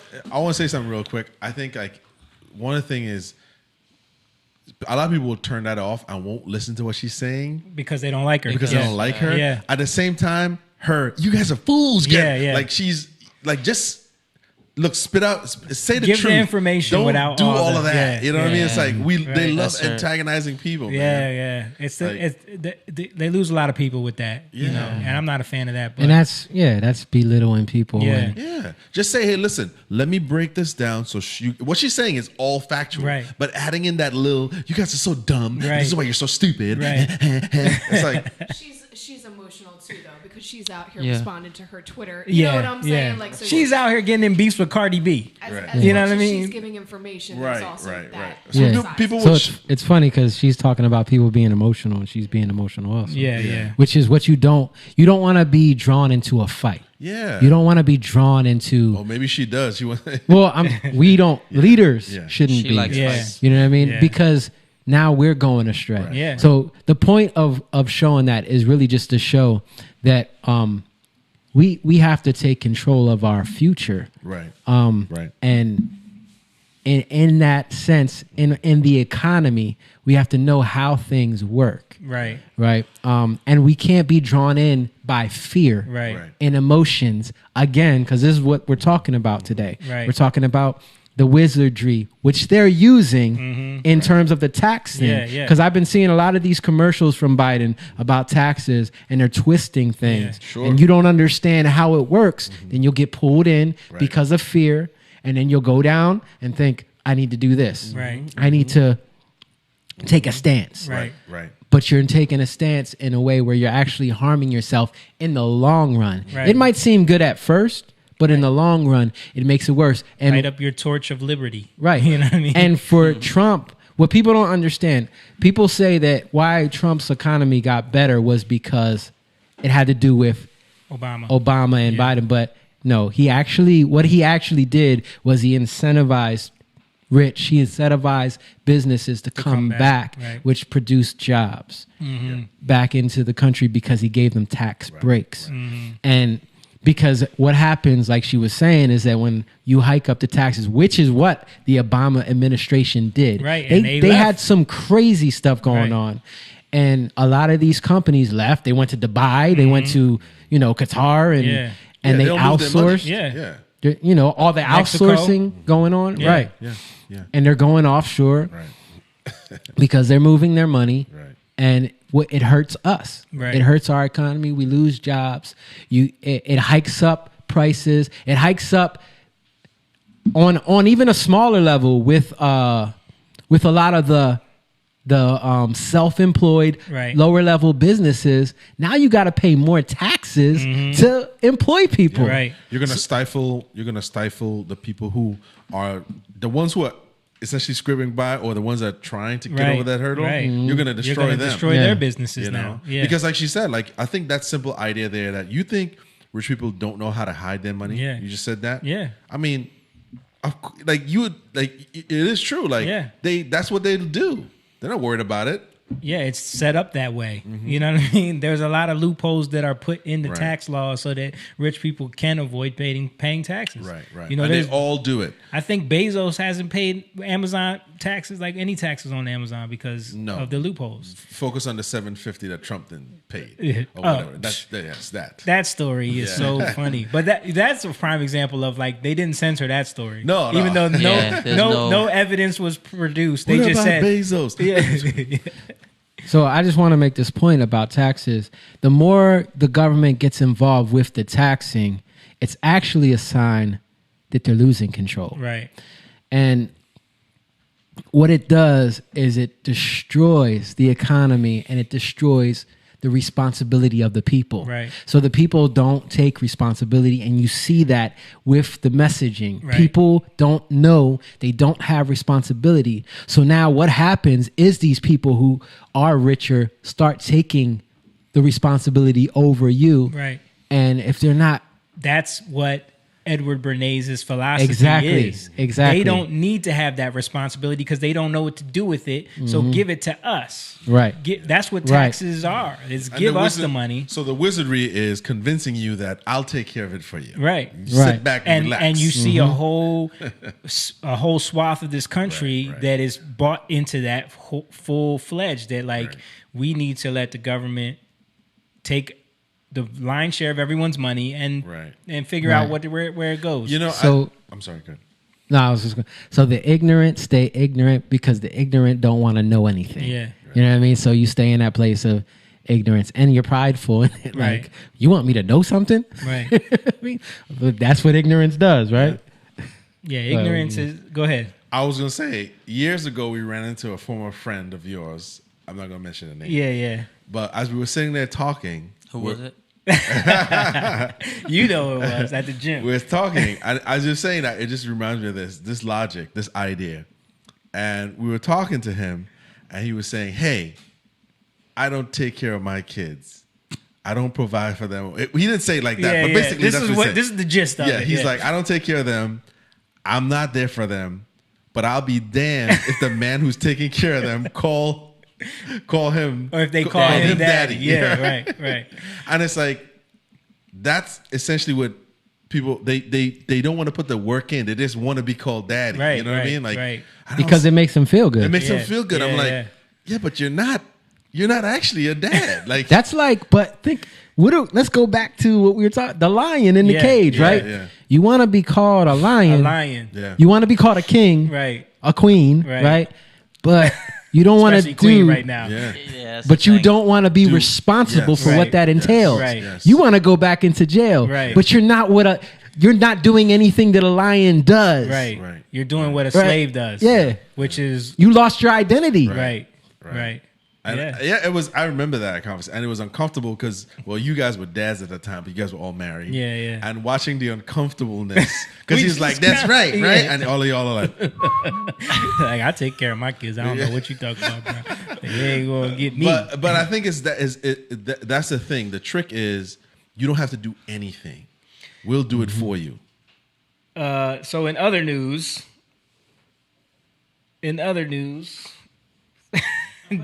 okay. All right. So did you guys hear about another black celebrity had to counter the 50 Cent narrative? And right away he was like, no, this was after Ice Cube. Okay. So yeah, I did hear now that. you remember when he did this whole video about the black vote is for sale. We're gonna hold out our vote. We holding our vote hostage. Well, he had voter die first. Voter die first, but then Yes. he said the vote is for sale. Yeah. And they got to come with whoever comes with the best. Like we can't just be blindly voting Democrat. Like we got to hold our vote hostage. Right. So now he says, yeah, we gonna vote for Joe Biden, y'all. Like he's like, he got the call. yeah, he got the call. He got the call, man. You want that Manhattan apartment or what? So he said, you know, we have to get Biden in office so that we can make a deal. You know what I mean? It's like, But Diddy's doing what he always did, dancing for people. right, You know what I mean? Like dancing and showing off. right, and doing whatever With a baseball glove whatever on. he and doing whatever he thinks is gonna Sell. Yeah. Yeah. Okay. And now I got another story I want to show y'all real quick. I don't know if y'all heard about this today, but we had a CNN analyst that got in a little bit of trouble. Did y'all hear about this story? Yeah. Yo, this was a crazy story. So I thought he just flashed them. So this dude was on a Zoom meeting with a bunch of people in like a work environment. He was at work. And apparently the story is that like he thought he had turned the camera off, and in the middle of the Zoom call, like he jumped on another like sex chat or something, and then like put the camera on his private area and masturbated in front of everybody. Oh my goodness. And everyone on the Zoom call saw it. Whoa. So he's been fired. But it was just a crazy story to me because but the craziest thing to me was this BuzzFeed take on it, because they literally go to defending this dude and saying, "Oh, he can't be the only one who's done this." You know what I mean? Like this is right, the headline. This is the headline. And the story goes into like making fun of it, how it's like he did it, but it's not that bad. But it's not that serious. Yeah. You know what I mean? Like Of course. this is where we are. Yeah. This is where we are. But then you know they. This is where we are. They But bash this is where Kavanaugh society. Right. For 30 years ago. Yeah. But so it's like, and we were talking about this the other day about the idea of how like this culture of porn and free porn and like this sex like perversion culture has become so normalized that a dude who's supposed to be at work is like spending what he thinks is like a free moment to like relieve himself at the job. Right. It would be a great skit if he could say, and guys, I want to wrap up with workplace masturbation. We don't do it. Right? And when he realized he got caught, he was like, now that he was like, this ends my seminar on workplace sexual harassment. Thank you all for participating. And he could have played that off. Yeah, but it's crazy, dude. Like I heard the story, and it's the twist of yes. And they tried to like at first they tried to downplay like, oh, he exposed himself. Not that big of a deal. Yeah, like they saw his penis on the camera, and he's asked for some time off. Jordan chimed in earlier about the king and queen thing. What did he say? He said exactly all these people wanted to be called quote unquote king or queen, but is never in the context of serving, protecting, caring for, providing for people.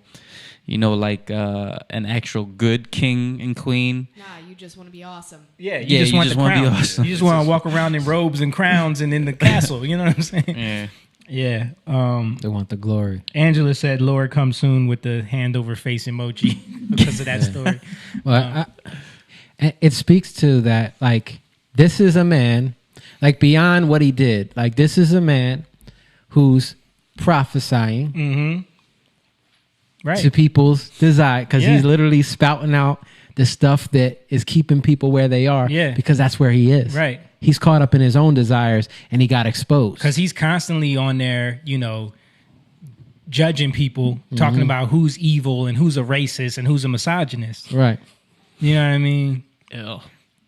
But got caught. Like you said, he got caught. Right. And now he's embarrassed. But it's like, but what I'm speaking to is the even the mentality of like you can't wait. Like you're at work.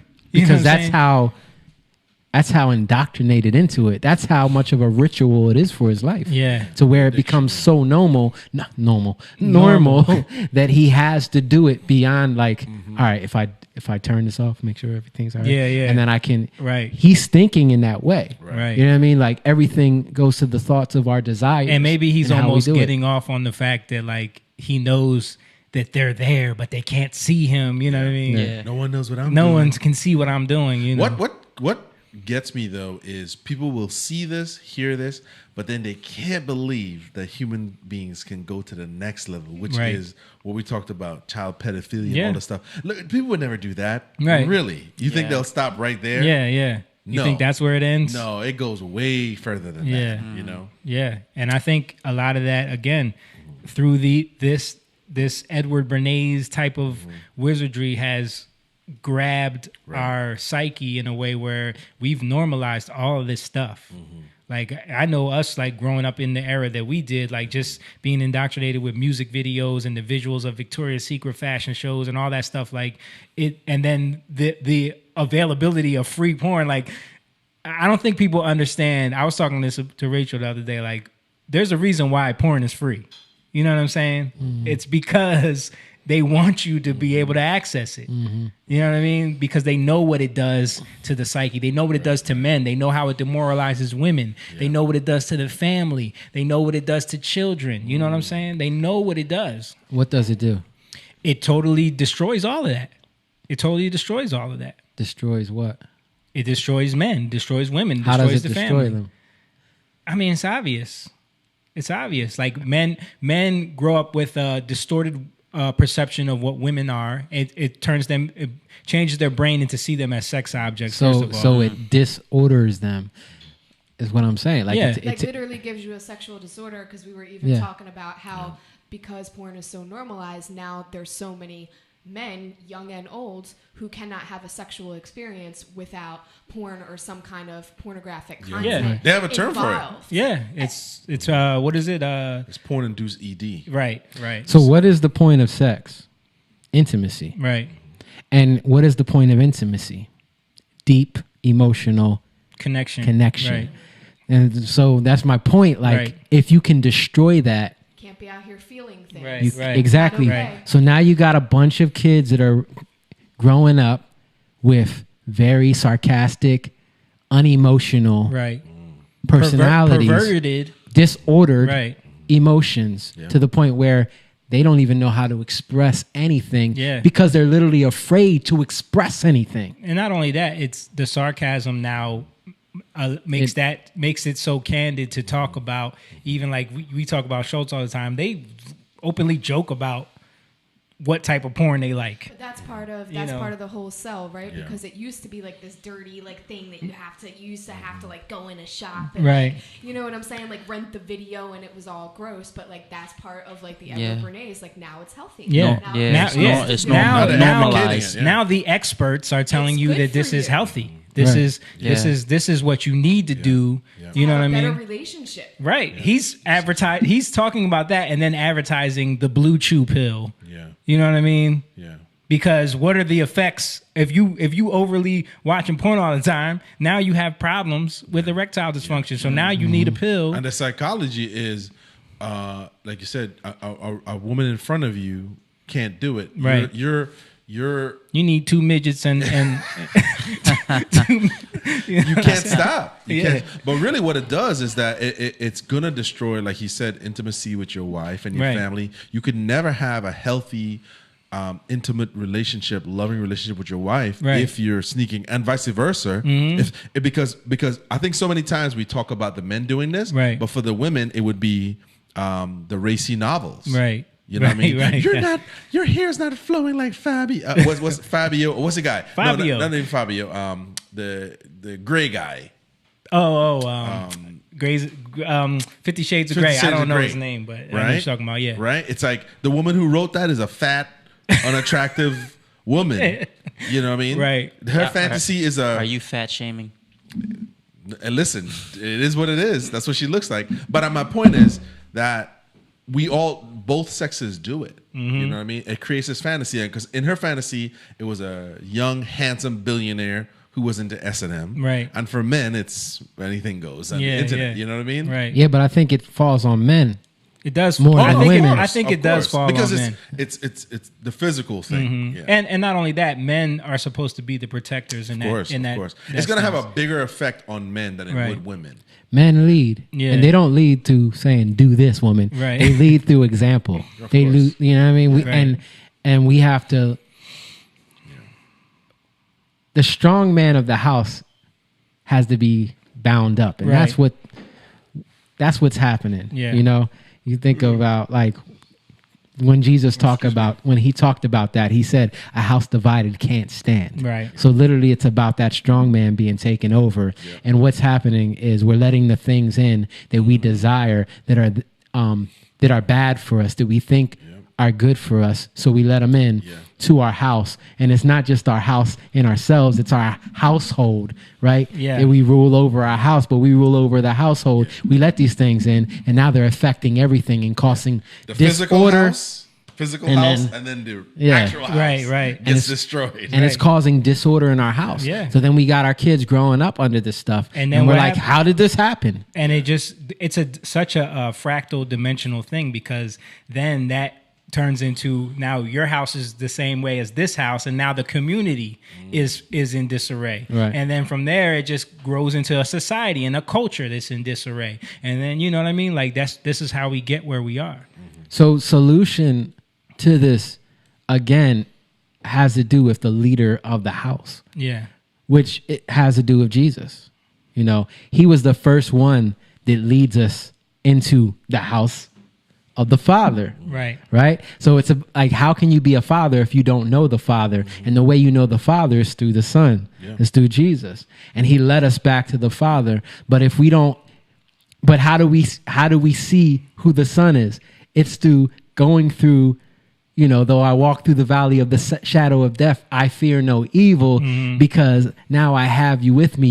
Who's leading us? It's the Good Shepherd. Right. He's leading us through it. So that's us humbling ourselves. The valley has to do with humbling. Though I walk through the valley of the shadow of death. So we have to humble ourselves. But when we're in our minds trying to figure things out, well, why is this happening? Right. You know, and what are we doing as men?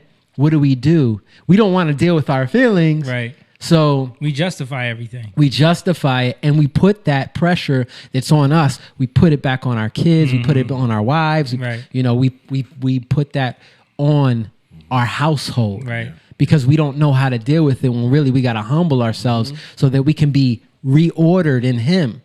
You know, so it's really like He's that door that we have to enter into so that we can get healing. Right. Because we're out of order. You know what I mean? It's unhealthy. Yeah. What we're doing to ourselves. And taking up a world philosophy, which is the first thing to tell you when you're going through trouble in your marriage, is spice it up. Yeah, spice up the bedroom. Work on that. Right. It's never the emotions. Gotta find that spark, guys. Yo, edible underwear. You know what I mean? Right. I mean, Get her some Victoria's Secret. That's what it does. That's the world telling you that. Think about those things, though. When you say that, you got to spice it up. You got to do this. Well, try this, try that. What are you doing? You're doing something that is momentary.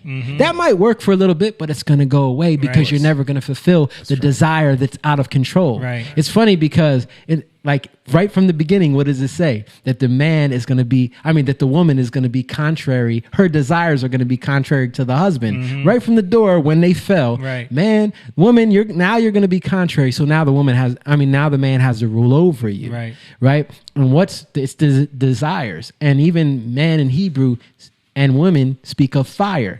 So your fire is literally out of order. And what's it eventually going to do? Fire that's not contained burns everything down. Burns the house down. Right. Yep. Right. So stop watching porn. Jeez. Seriously, man. Well, I think this speaks to everything we're talking about. I know what you mean. Honestly, I think that porn is probably one of the biggest problems. Like it's the gateway. It is just like people are so like given into it, and they don't realize how much damage it's doing, and they don't realize like how much it's purposely set up that way. How much it's like the biggest problem in a lot of the young men, a lot of the women, a lot of the insecurities that women have, a lot of the insecurities that men have, a lot of the things that men think they need to attain to get these type of women. Like it's because it deals with intimacy, right? And intimacy is the only place where you get healing, right? You know what I mean? Literally, like us coming together in a marriage between a man and a woman, and that intimacy that actually births life, right? You're not going to birth life anymore. Yeah. You know what I mean? And you know what? Here's the thing, though. In the marriage bed, like, there's safety there. Mm-hmm. If you submit to the will of God, there's safety. Right. You know, you don't have to worry about if I get pregnant, Yeah. what would I do? Right. What about a disease? If both people are following Jesus Christ and are true believers, that's not even an issue. Yeah. You ain't going to worry about that. No, you want them kids. It's you're funny. Like, let's do it. Yeah. When it speaks about sex in the Bible, it's always speaking about, like, when they come into marriage, it says, and then he knew her, or then she Dude, knew, I talk about you know that what I mean? all the time. Like, he knew her. It always talks about that. Yeah. And that was their word for it. Yeah. And it's literally about, because when you do make that connect, and that's the problem with having multiple partners. It's a soul tie. Yeah, you literally come into your souls covenant, connect. Yeah. And then you have these attachments that you carry It's around an with you unlawful everywhere. covenant. Right, Yeah. exactly. Cool. All right. Well, it's been a little bit over 2 hours. That was a good talk, guys. We could keep going. Yeah. So, do we want to do the chip challenge before we get out of here? Look, You could do it. John wants this chip challenge, so he's over so there on the way grinning like, on the way here, I saw this in the store. It's haunted ghost peppers chips. I want to try it just because. Now these are if everybody's seen the one chip challenge that people were doing online. This is from the same company. I don't know if these are supposed to be as hot, but the hot meter is all the way up on these. So I think we're gonna try these out. Yeah, and got no water or nothing. I think we got some waters over there in the fridge. Well, it's better we try it without water right now. Yeah, right? we gotta try. Communion. Yeah, this is hot chip communion. Time to do communion, brother. See where you at. This Now, James represents his flesh. Now, James. All right, I'll give you another one. Don't worry about it. Now, James has an unfair advantage because he grew up with these peppers in his backyard. Listen, I've kind of slowed down on eating hot stuff lately, so let's see. Go ahead. I just got Even my dad has. What about you, Rachel? Come on, Rachel. Okay, let's do it. All right, I'm gonna grab one too. And while we're doing this, I want to just play this other video that I came across on Twitter that I thought was hilarious to take us home with. Don't smell too hot. Doesn't seem that bad. This was so funny to me, man. we talk about what we need to do to bring the kingdom back. Now these people right here, they got it on lock. Oh yeah, I've seen this before. They've got a few videos actually.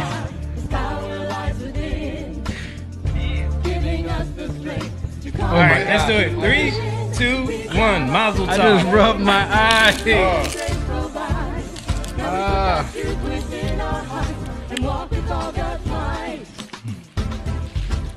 Yo, watch this part right here. Look.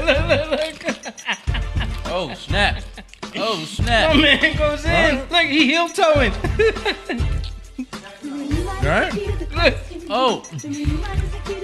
Jake is missing it because he rubbed pepper in his eye. These aren't even spicy at all. No, they're not. But it's spicy in my eye. As a matter of fact, ew, this ain't spicy. I should have got. Yo, this is so funny, man. Because like they are so into it.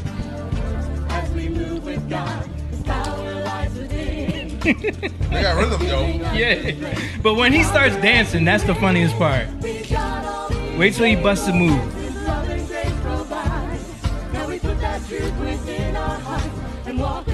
This reminds me of like some early but 90s. Look, Jake. I can't see. I'm blind in this eye, and I can't see out of They my had a dance break.